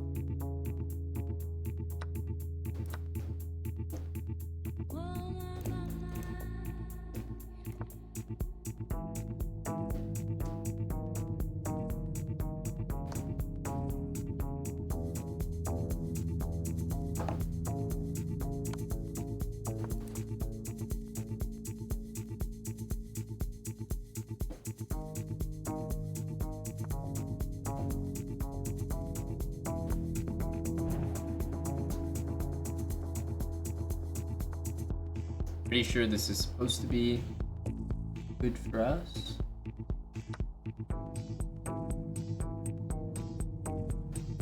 This is just the pattern, like bishop here, queen here, knight here, that's, as far as I remember, just known to be incorrect. So unless there's something different about this position than the normal version of this pattern, yeah, because he has to take the queen. If he takes with the knight, we just take this and we're just up a piece. Yeah, I guess he didn't know about it.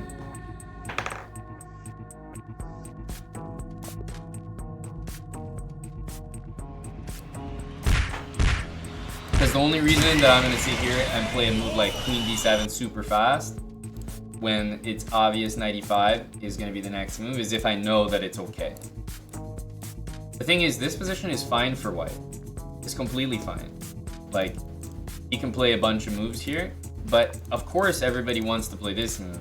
And then after this, it's hard to stay even in a okay or playable position here. Because all of these Oh, these moves are just wrong. Like, they just lose. There's no way around it. So I feel like most people who play 95, even though the engine is like, okay, it's not that bad, slightly worse for white, but no big deal. You can just like trade properly or find a way out here. Queen c2, for example, is a big engine move. But black is just better. Just comfortably better. Queen d5, for example. But yeah, he clearly didn't know it, and like I said, most people that play this have no idea, so they assume after this that they should keep plowing forward, but it doesn't work. Nice easy win there.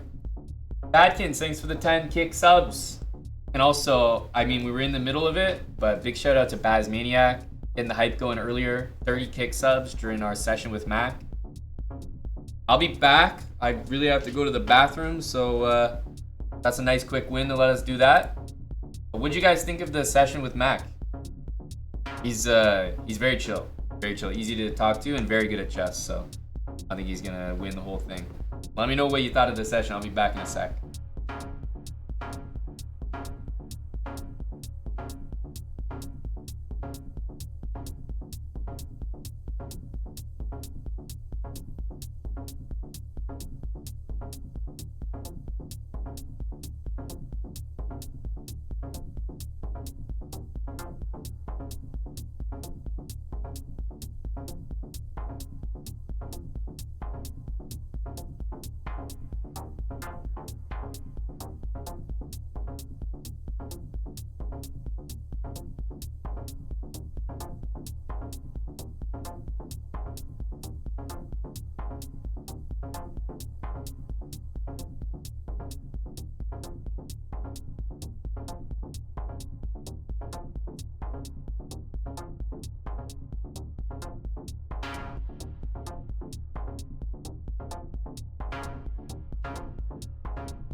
All right, we're back. But yeah, what'd you guys think? I thought Mac was really easy to talk to, and I was impressed by the tactics. He needs to get used to the quicker chess as well, but he was playing without a mouse too, so I feel like he did pretty well.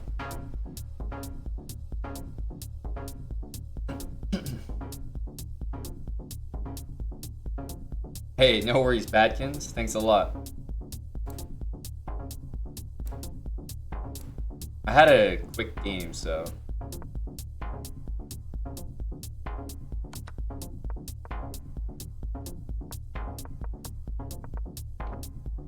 Wow. Icky getting eaten here.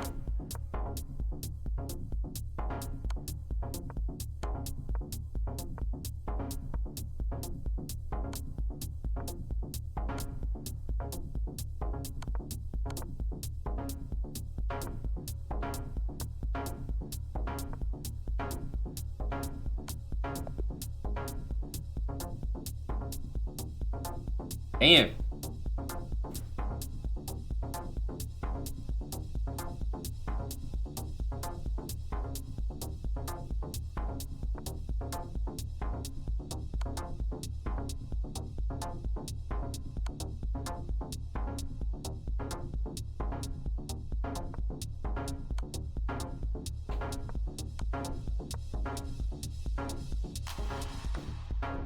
St. Mirren subs. Thank you, Baz. Oh, huge move missed. Go St. Mirren.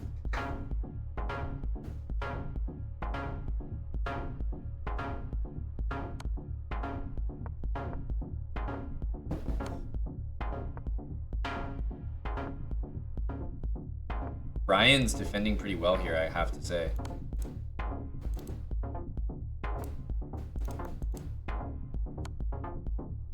Ooh, can't go there.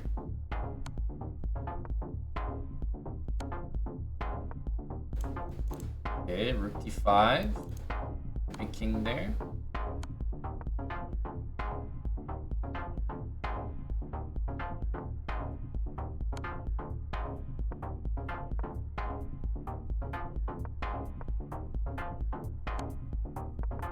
How is Nepo gonna win this? I guess he's gonna try this.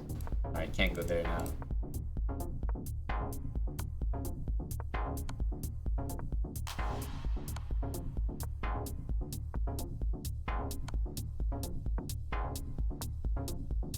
This is a tough position. I feel like White's playing it pretty well.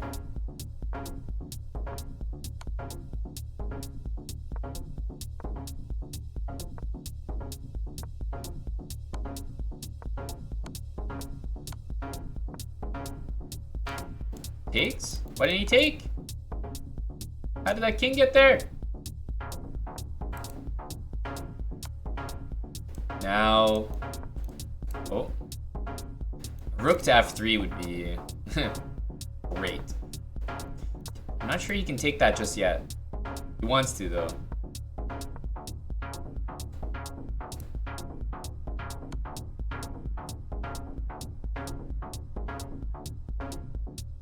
Some serious Nepo outplay. I think he can finally take.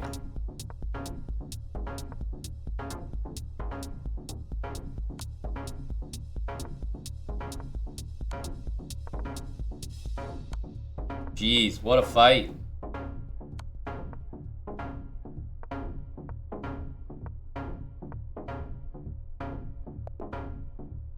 What a fight.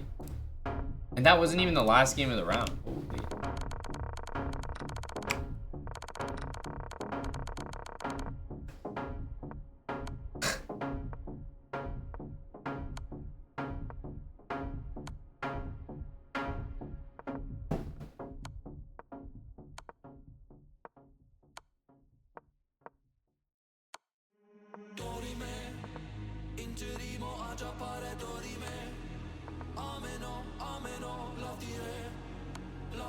Ah, yes. We love these.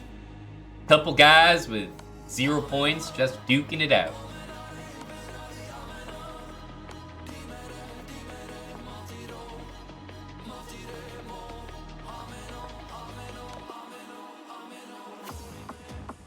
All right.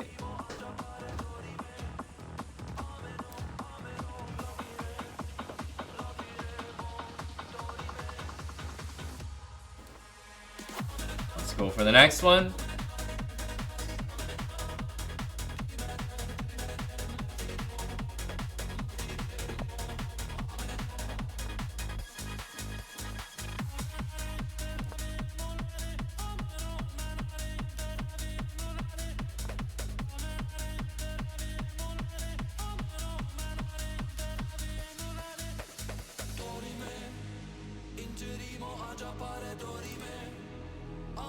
Interesting.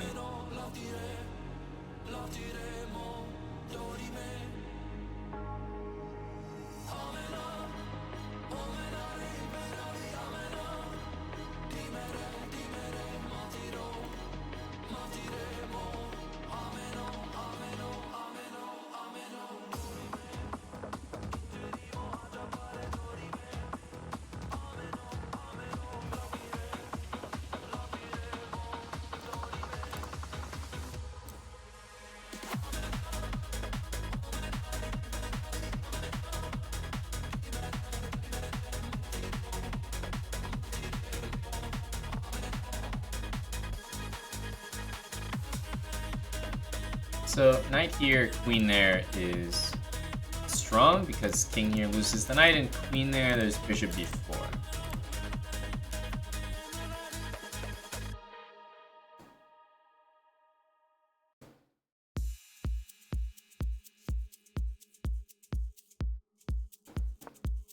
It's also thinking of bishop b5. I think he's gonna go bishop here. I'm threatening this as far as I can see, so But he'll do one of these two moves. Yeah, or this, that makes sense.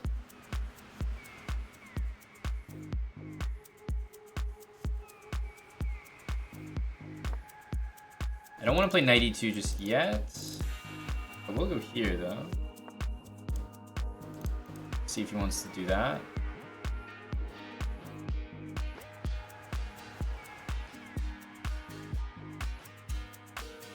Now, obviously this one's coming.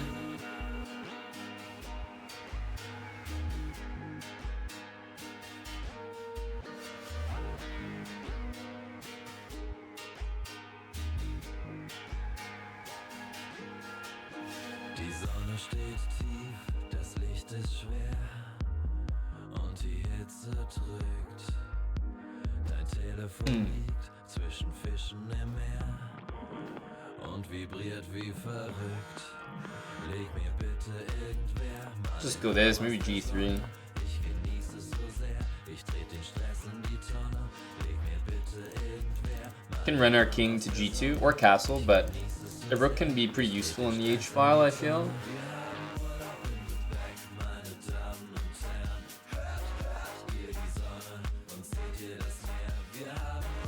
I forgot that that's an idea.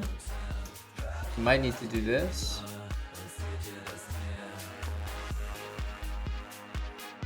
Yeah, I completely forgot about this. Might go here and here, but we can defend this always.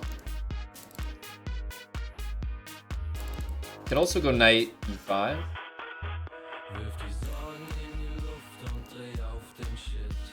That opens up my queen there.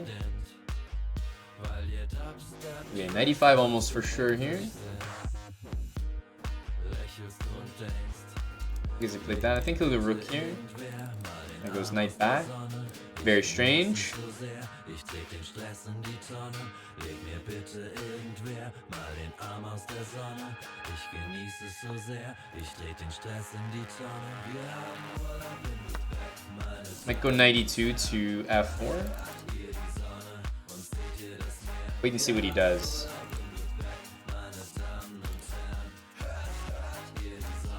Yeah, kind of like knight here.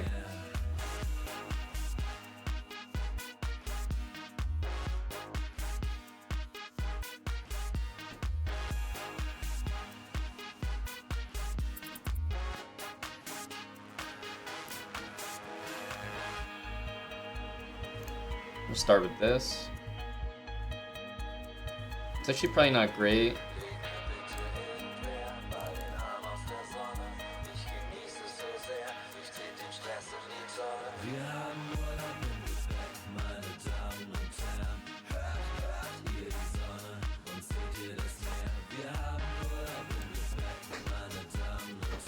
Can we put the knight on f4 here?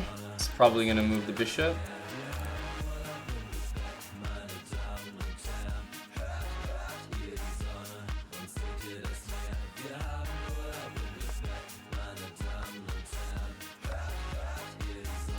Bishop is fantastic here.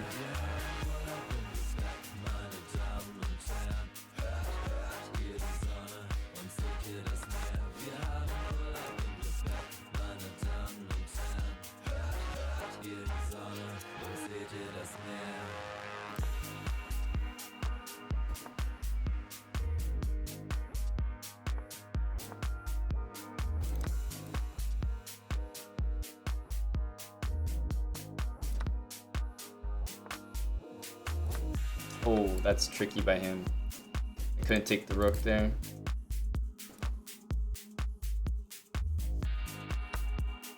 It's a bit annoying.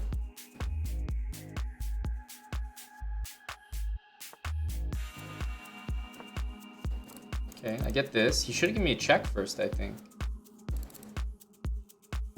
If he moves the rook, we also have mate right now. G6, H6 is game over. But so is bishop D6 to E5.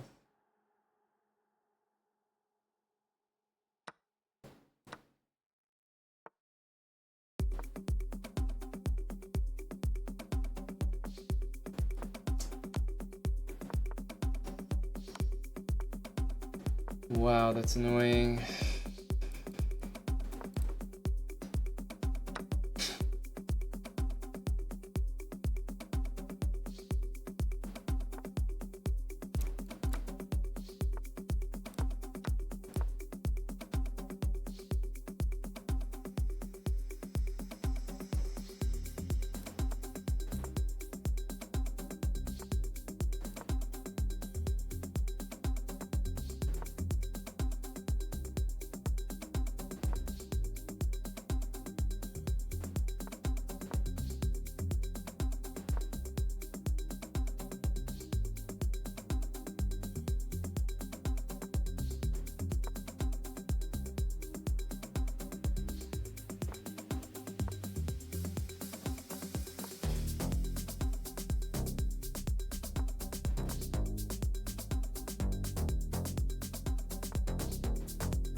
think we probably, well, not probably, we were definitely winning at some point here.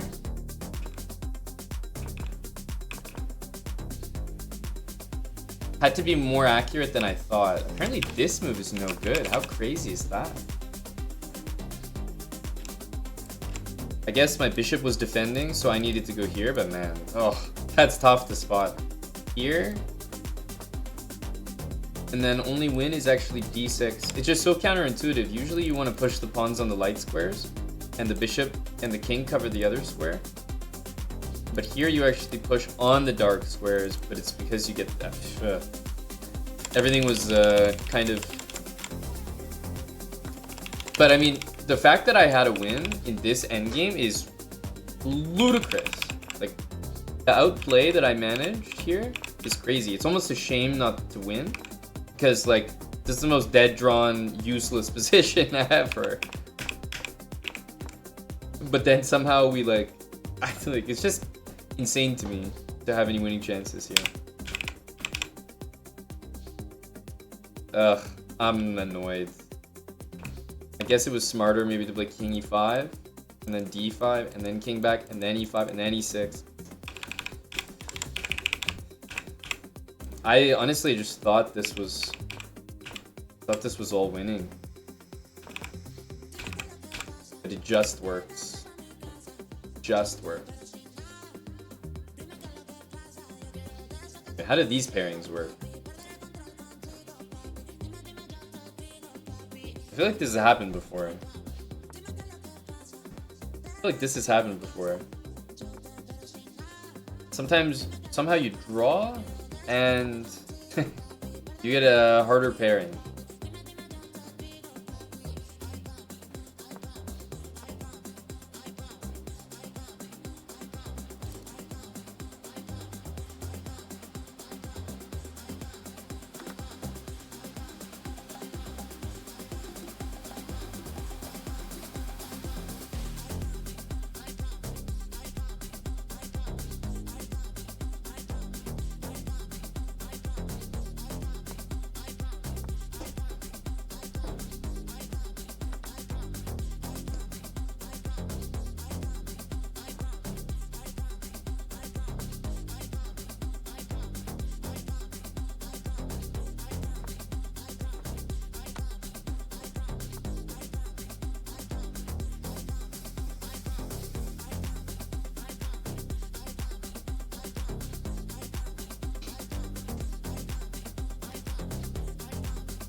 Well, this is fun. I feel like I don't know anything about what's happening, even though it looks very boring and very normal.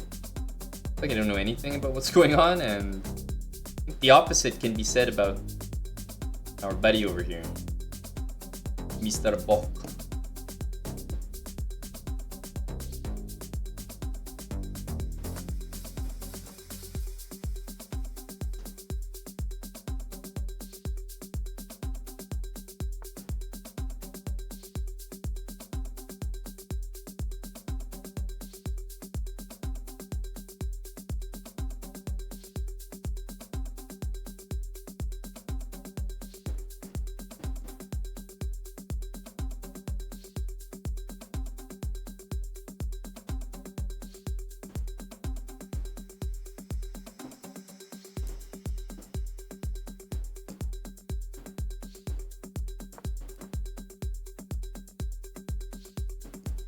I don't know.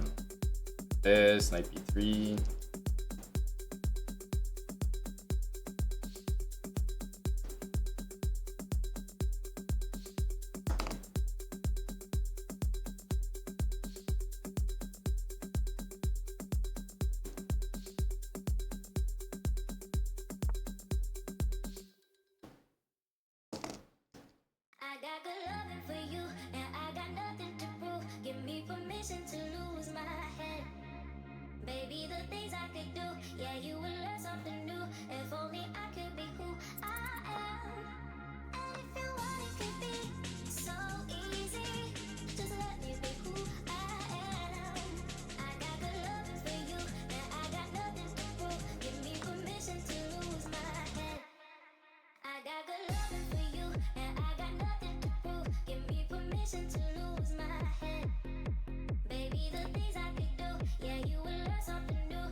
Lírico en la casa. Ellos están buscando cámaras, yo estoy buscándome el efectivo. Me tratan de matar como quiera, les salgo vivo. La cotorra que tengo lo manda para el intensivo. La guerra no ha empezado y ya se le acaban los tiros. Afuera tengo un panamera.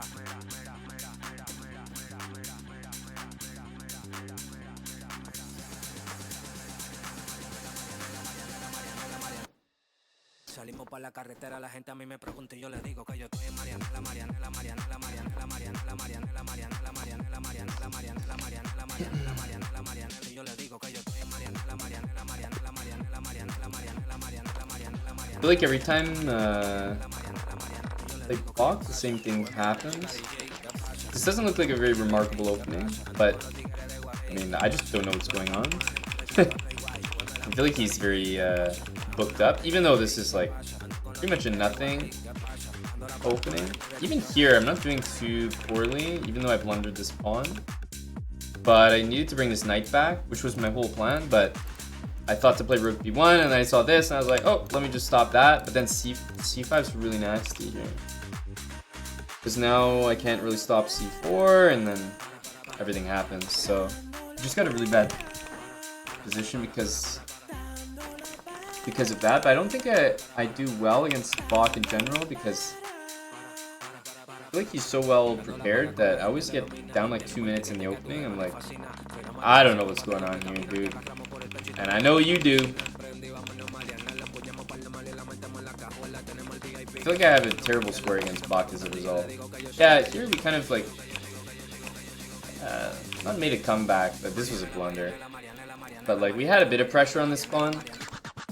He's got so much time and he's such an accurate player that I'm not really gonna manage anything here. Yeah, he's a tough opponent for me. Yeah, Queen E5, Knight D5 doesn't unfortunately work. There's a check down here where I lose my knight, so I had to move my knight first before this. But then, then there's no way for me to do it. Yeah, but the thing is when you're, I don't know, when you're like low on time, the whole point of me doing this was to take with the pawn.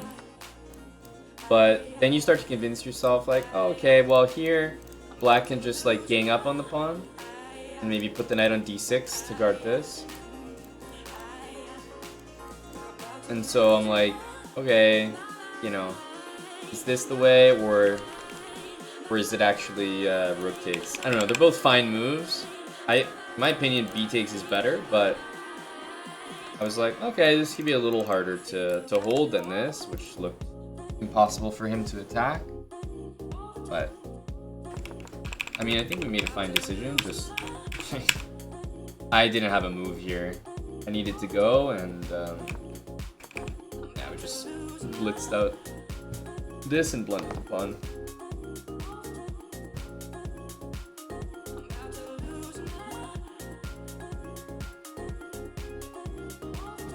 Yeah, and that's the thing, Nova. It's probably like more psychological. Like, I don't think he played a terribly impressive game, right? Just normal, good opening by black. But in my head, I'm like trying to figure out when I'm in theory, when I'm not, because I know nothing. I just like spend the first part of the game taking forever, trying to figure it out, and should probably just go, even if we get a bad position. But for some reason against Bach, I get lower on time than usual, because I have this impression that he's kind of very booked up, and so I feel a bit more pressure to play a good opening and like succeed in the opening. But that never happens either, no matter how much time I spend.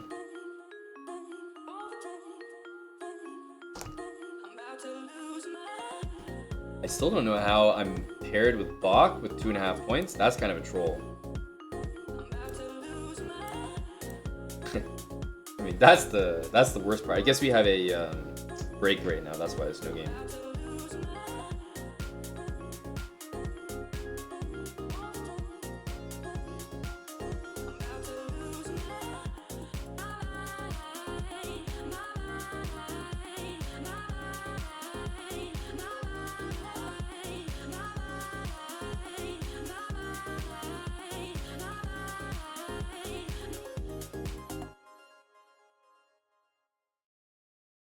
Drums keep pounding a rhythm to the brain.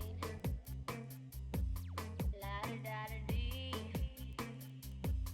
Da da da da da. Drums keep pounding a rhythm to the brain. La da da da dee. Da da da da da. Drums keep pounding a rhythm to the brain. La da da da dee. Da da da da da.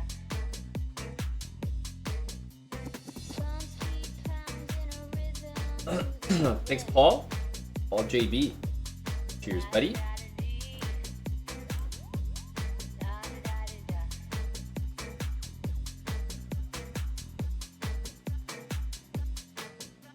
Charleston was once a rage, History has been the stage, I'm feeling that way as well, Realty.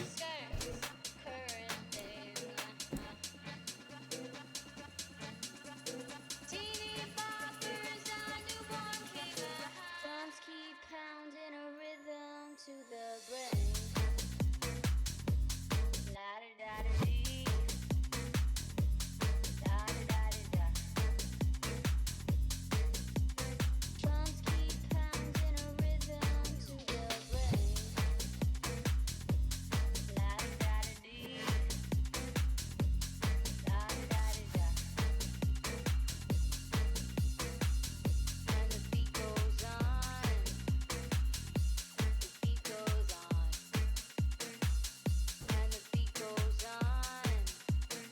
Okay, Locantis.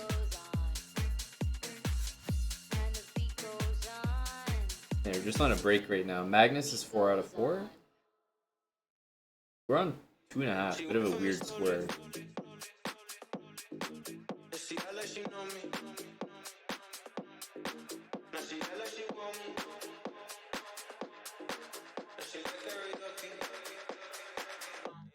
Low chicken pants.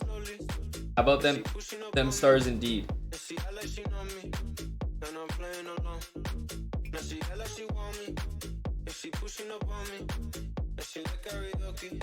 So she's singing along. She got me in a hypnosis. She got me in a hypnosis. She got me in a hypnosis. She got me in a hypnosis.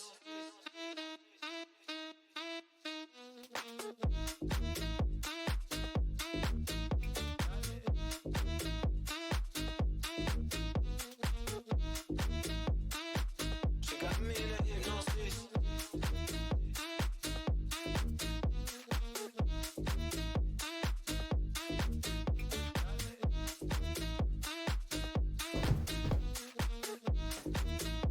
Did they? I never have time to watch the games, Chicken Pants, but that's exciting. From what I've seen, teams that have trouble protecting leads are always very scary to bet on, but doesn't necessarily mean they won't make it all the way.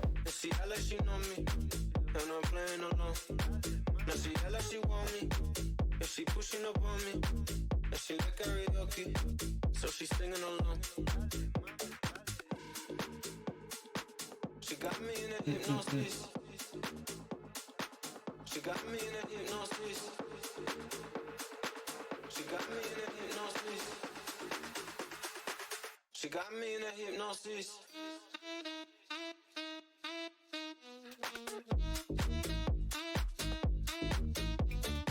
All right, here we go. This is actually the second CN from Norway we've played this event so far. Kind of an unremarkable previous game there. Let's see if we can play a little bit better. Shouldn't be too hard. She got me in a hypnosis.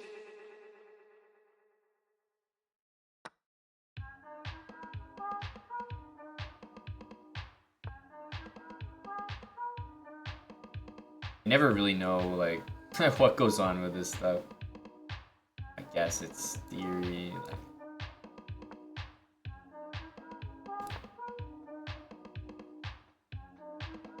I'm just not gonna take it.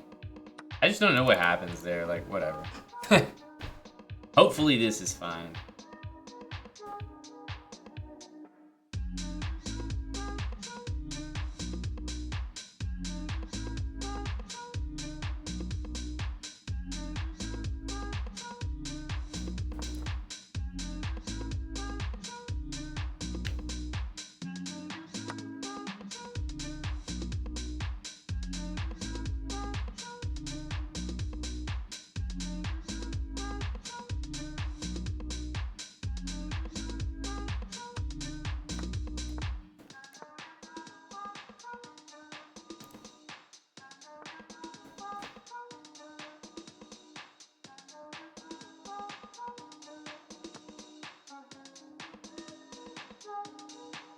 I just hear.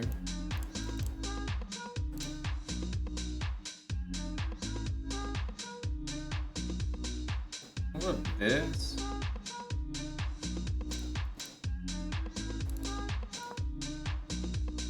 Let's try it. Not sure about that move for him. I'll just play this. Play it quick as well.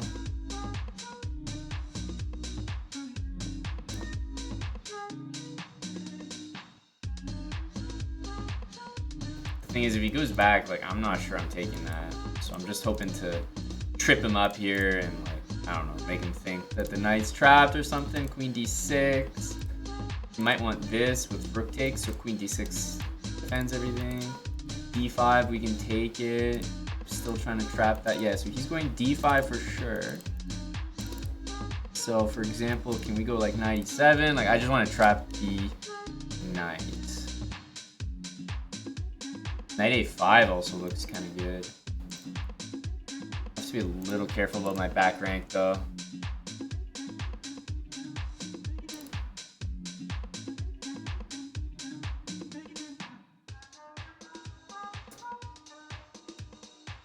One sec. Maybe knight e7. Might not trap the knight here.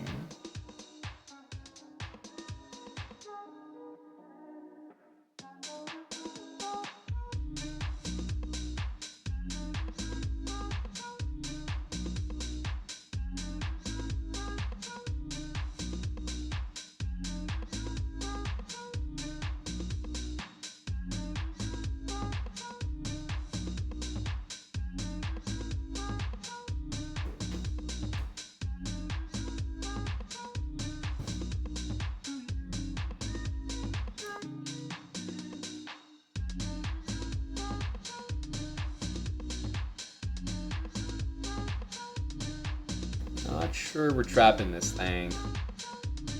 But we might get a pawn or something out of it. We'll see, we'll see.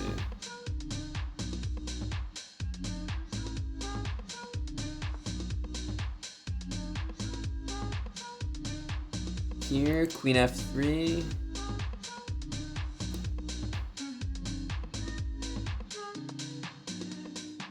We have this. Guess he has that. So now knight back. Takes, queen e5.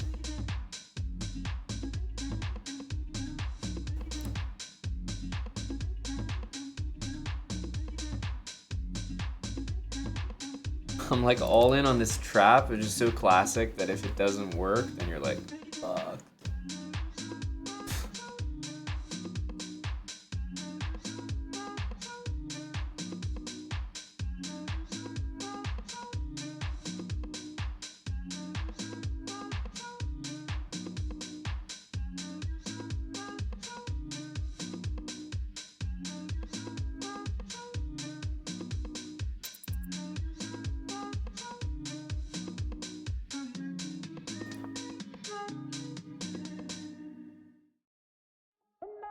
Oh my god. This is so, yeah, like I said. I forgot you could take right away with the queen. I only thought of queen e5.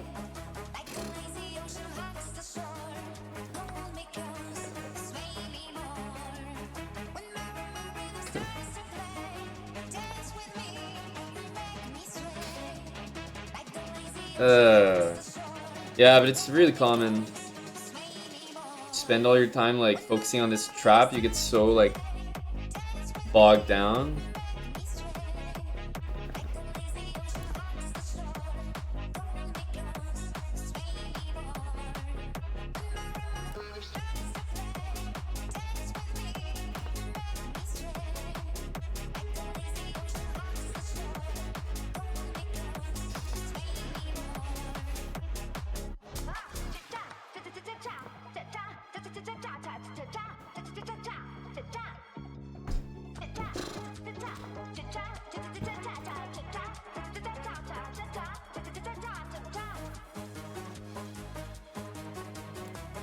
That was supposed to be king f8, but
definitely a draw.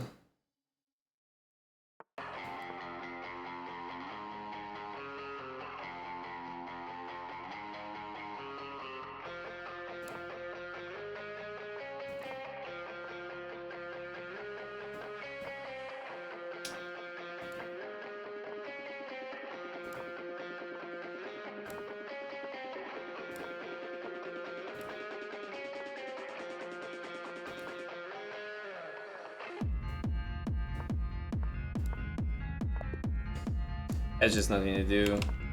I mean, we'll take a draw from a dead loss position.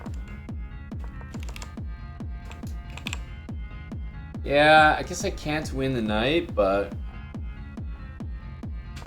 it really feels like I can. So I was so committed to it.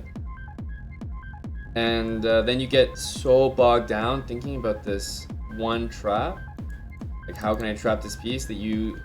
At that point, you just start missing obvious things because you're like so tunnel visioned on this one idea. And I mean, we just missed the most obvious move ever. Like, knight takes a6. For some reason, I was only thinking of this, and I was like, oh yeah, we got it covered.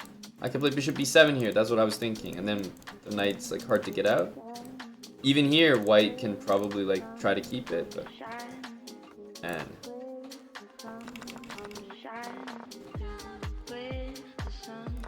Pretty like unremarkable opening from him. I thought he wouldn't have the balls to actually play knight c7, to be quite honest with you, but he did, and we're just like lucky to draw.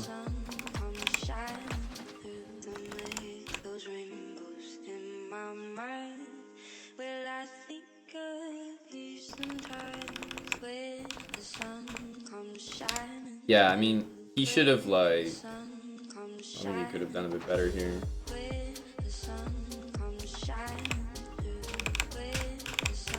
There's nothing I can do because there's no pawn for me to target here.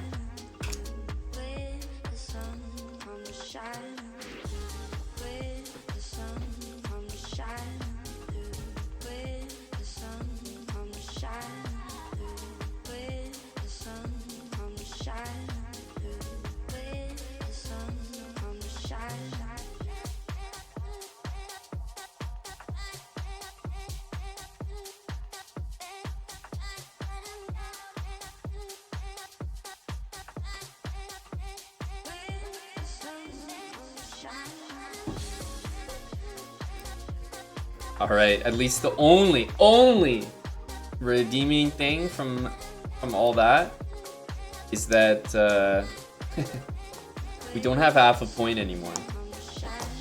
I don't know what that crazy pairing was. Getting Bach with 2.5. Come on now.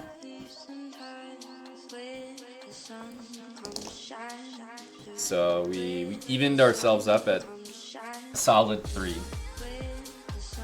But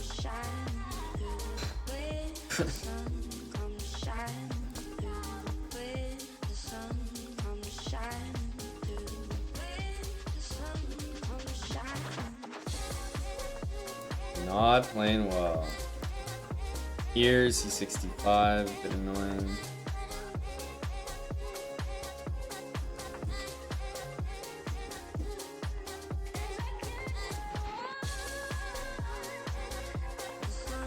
C6 not what I expected.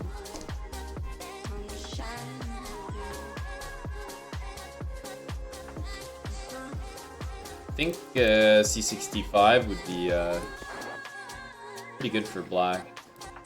But now this is more normal. I think they go knight h5 here or bishop d7.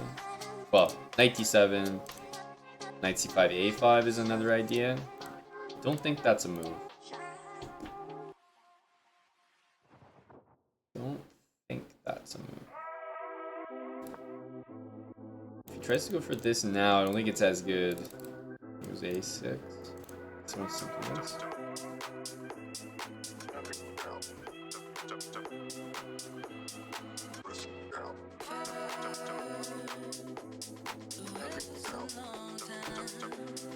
I want to play bishop f1, rook c1. I think it's helpful to have this because Usually in ideas they play c5.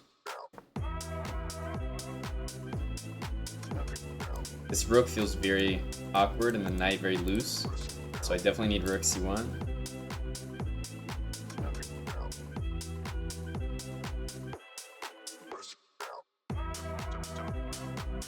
c5, I think that's always a target. Let's see if we can get a quick one in.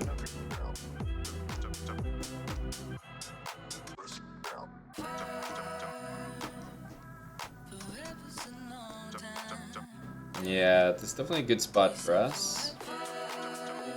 So here, he wants to take, and then probably play knight there.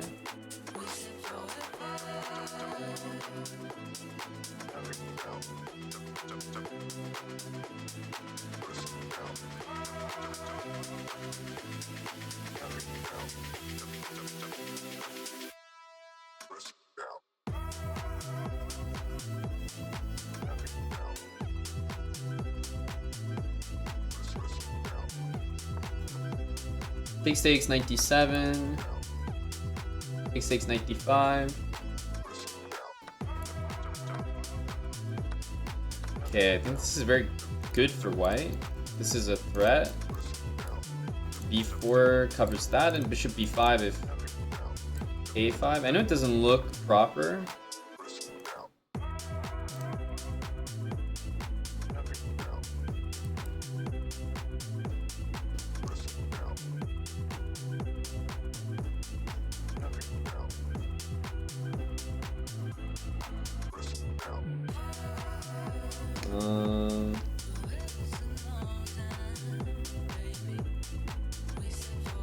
Rook c3.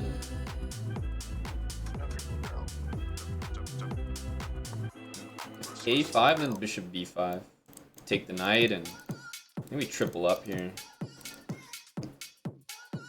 Should be kind of hard for him to play. It was almost tempting to go rook c4. Maybe that was better, but kind of wanted to have this bishop still open. But rook c4 feels nicer because then queen c3 is with check to take the pawn, so maybe I should have done that. Oh wow. This move got out of the 10. I didn't even register that. It's alright, let's just do this. Didn't even register that.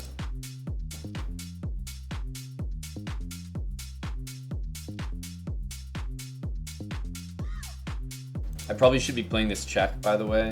It's just useful. And check plus queen a7 right there in that position was an idea. I still think handling knight c5 with b4 is needed. That move looks really wrong.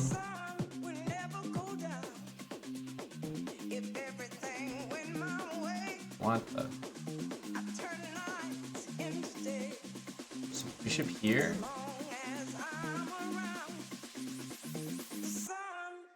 I can just take. It's gonna be rook c8. Takes, he's gonna go knight c5.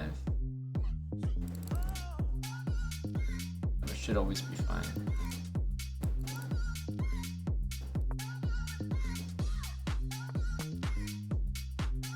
It's definitely gonna go here. I have to take.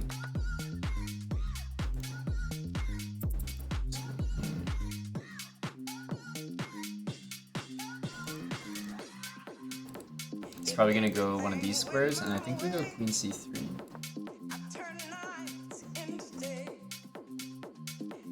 We have b4 waiting. Like at some point I'll play b4, not yet though.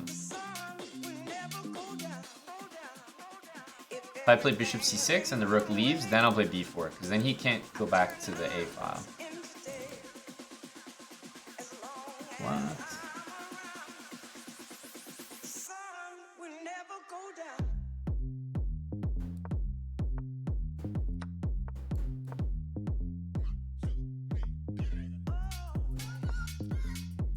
This is so wrong.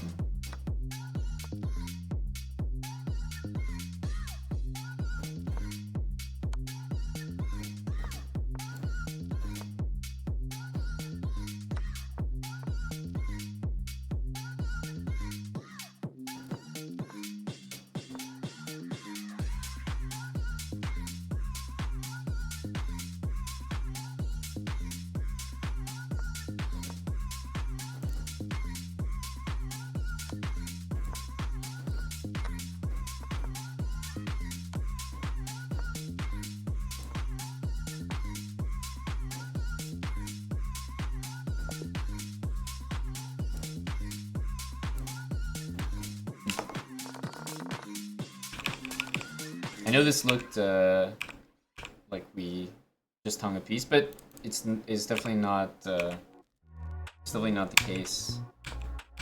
Yeah, white had the advantage that whole way. Yeah,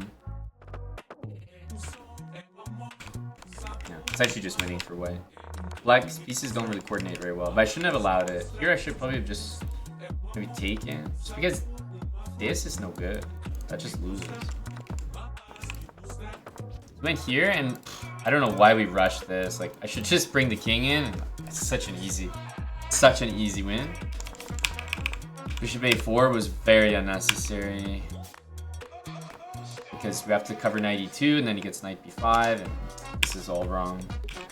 That was a big mistake. But funny enough, this position was kind of okay.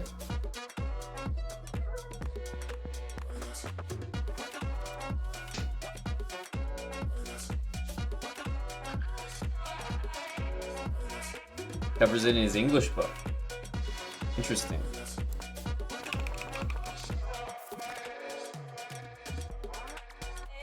I guess you could transpose from the English, but I wouldn't. I definitely wouldn't get a book by that guy.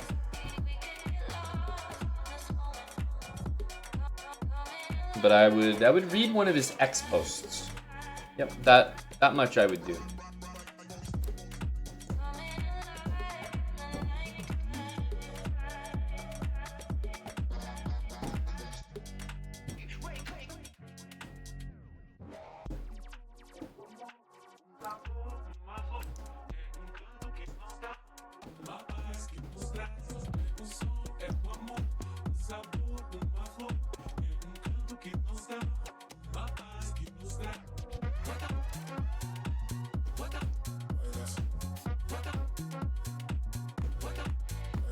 How many points did Aryan get earlier? 8. A big 8. He was playing for 9 though.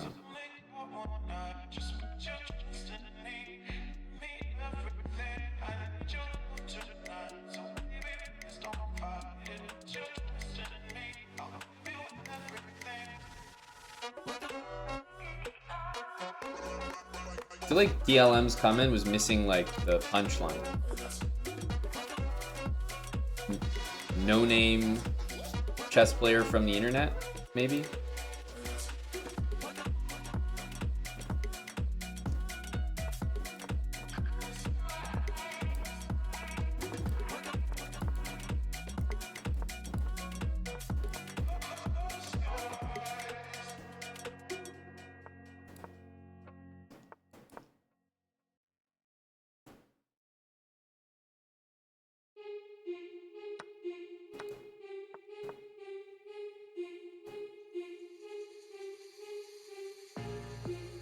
H4, H5. Okay, he goes H5.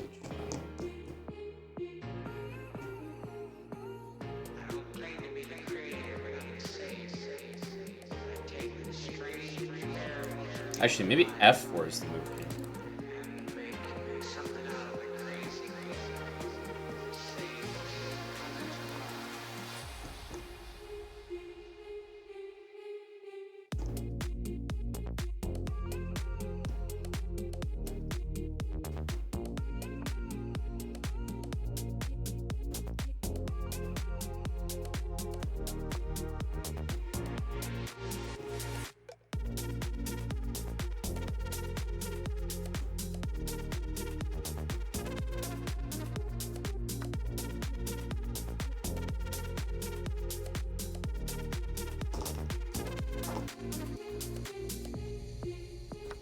We just let him have the bishop.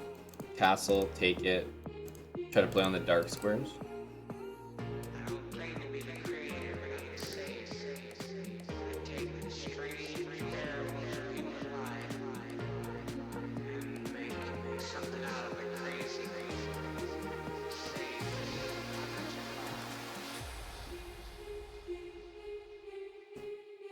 Doesn't make much sense for him to go here now, does it? Question is, do we want to play that?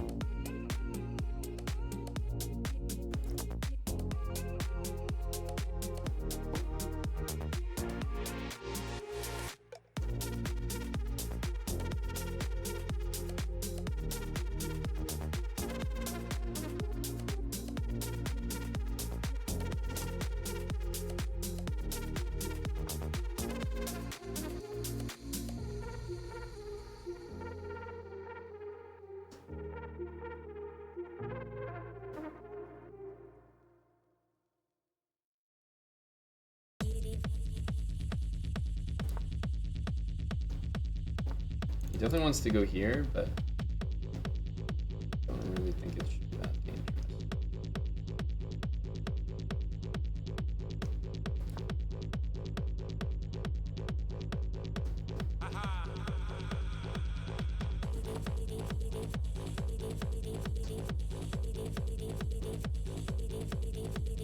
Knight g5.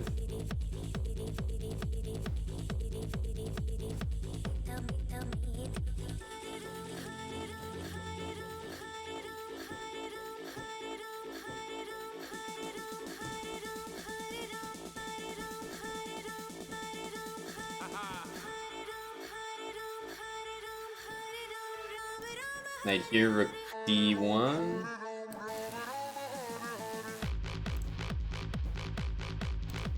I don't know, knight g5, even g4 looks quite good.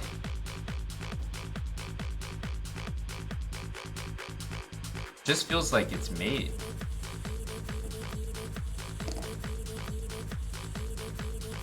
But it's definitely not that easy.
I'm really not sure.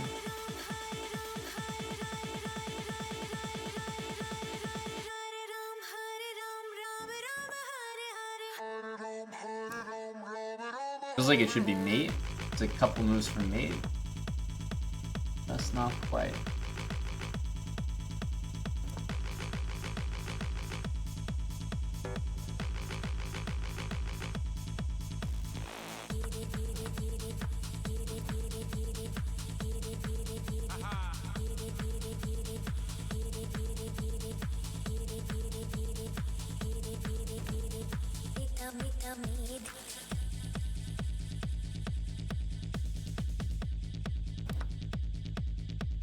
I don't think this gets the job done either.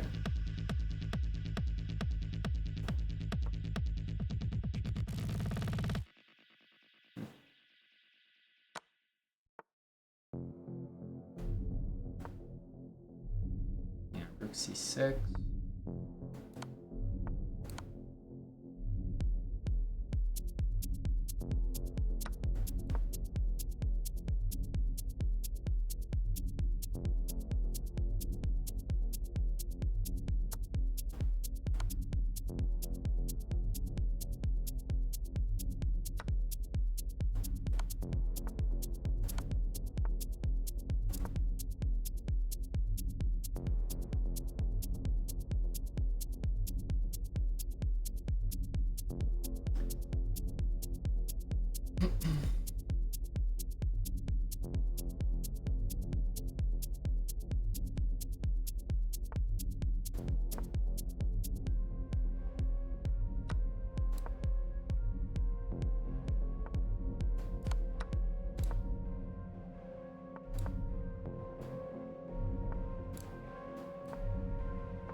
Oof.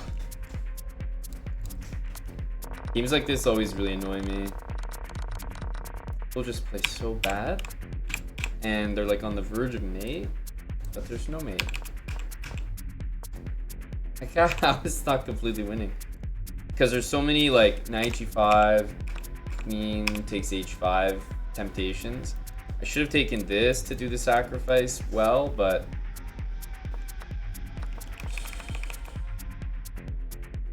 I did the wrong sack. Only f5 is winning. It's just winning at every stage, like every single move, white has to win. Even here, when I'm down all the pieces that I'm down, I still have a way to play for a win. f5 and f6. Yeah, and now, okay. And now it's probably too much.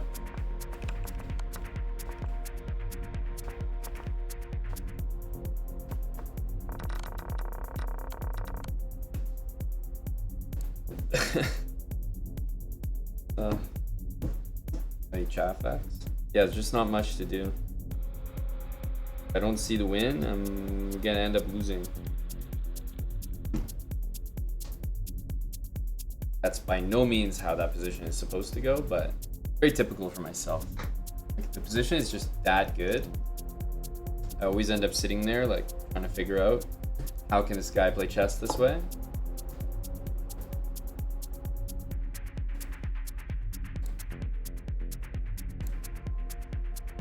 Assuming that there must be like an immediate win.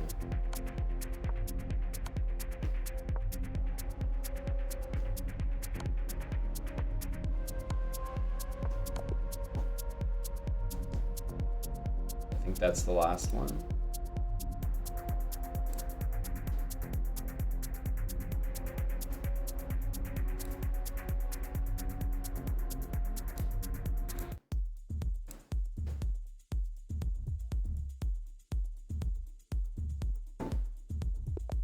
Man, we've really been playing some weak players today. I've been losing to every single one of them. But these Title Tuesday pairings are brutal. They just get tougher and tougher. Somehow I got paired with Bach. And we didn't do well in that one either.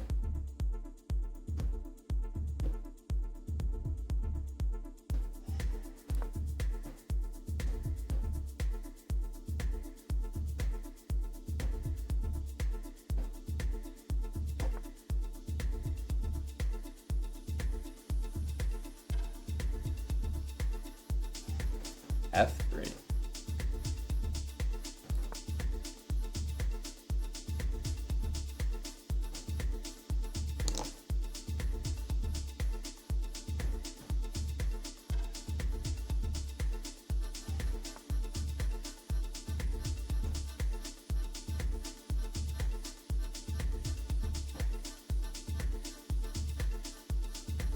Here he's just gonna castle.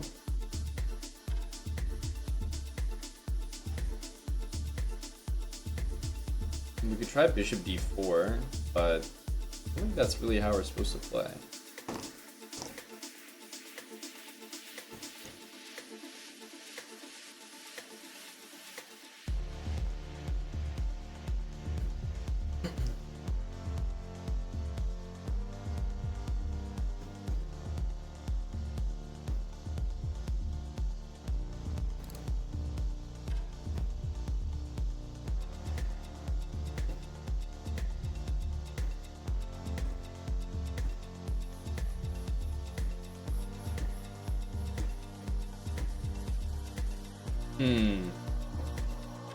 What are we gonna do? Big choice. D5 looks normal, but I feel like this is a good reaction and a very obvious one. Maybe we'll play this for now. Don't really like it, but maybe that's more annoying.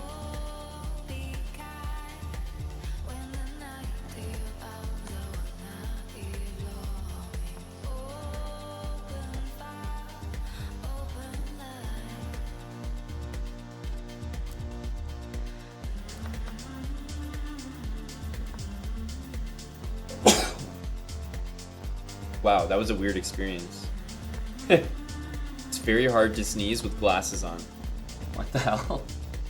That was very uncomfortable.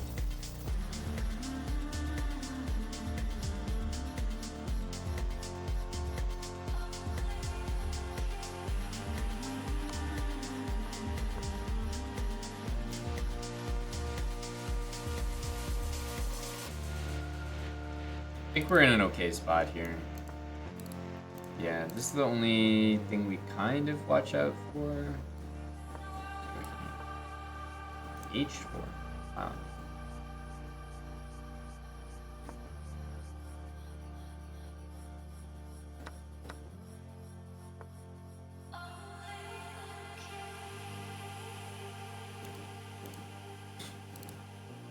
Missing everything.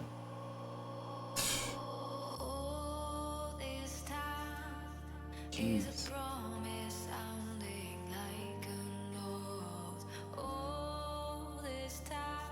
Well, we're just kind of lost after that. Knight c5, queen, like, d2, just down a piece.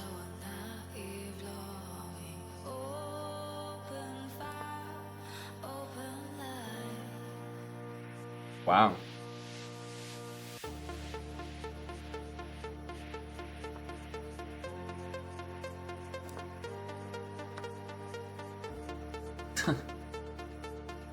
Just lost.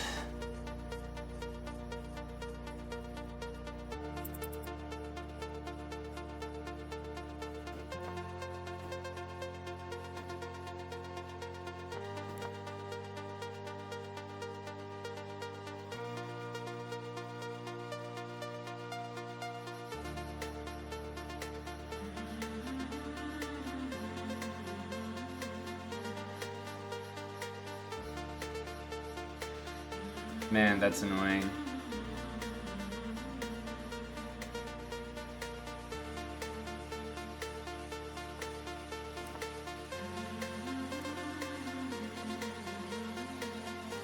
Don't really have another move than this.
It's tough because he's gonna get a pawn there.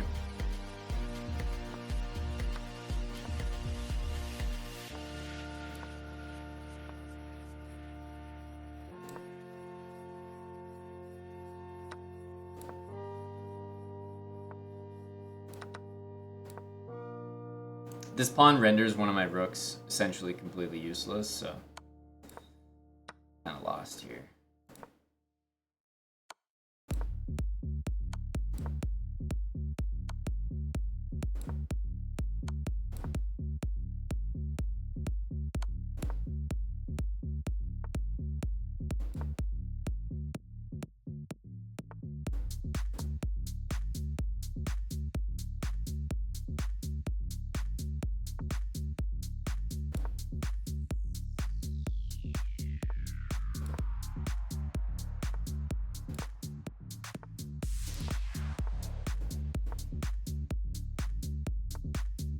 It's just nothing to do. It's just nothing to do. Well, a pawn on the 7th rank when the rooks are like this. So even though I won material there, make sure just kind of a forced loss. I think we could have done much better. Yeah, there's nothing I do. I'm shuffling my rooks basically for the rest of the game. But we actually had one of our best positions here. And I guess it was 97. 97 is just a bad move. Because whenever he plays this, I was ready to take. And if I lose my B pawn, just go straight back. Trap the rook in there. But this was just a case where if I took, then 2 of my pieces were hanging. Some crazy tactics. Haven't seen that one before. Otherwise, I probably would have been ready for it. That's kind of annoying. Hello, Felix? Yes, it was. But yeah, this position is phenomenal. We have the pawn structure a bit weak and the king on the run instead of castled safely. So we got one of our best best versions. But I guess this is a 1-move blunder.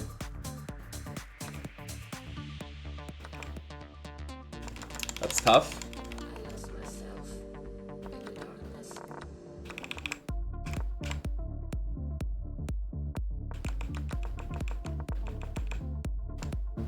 I don't know, maybe rook d8 or something. h6, take. All right, we have a break. Or maybe I have a break. See you guys in 5.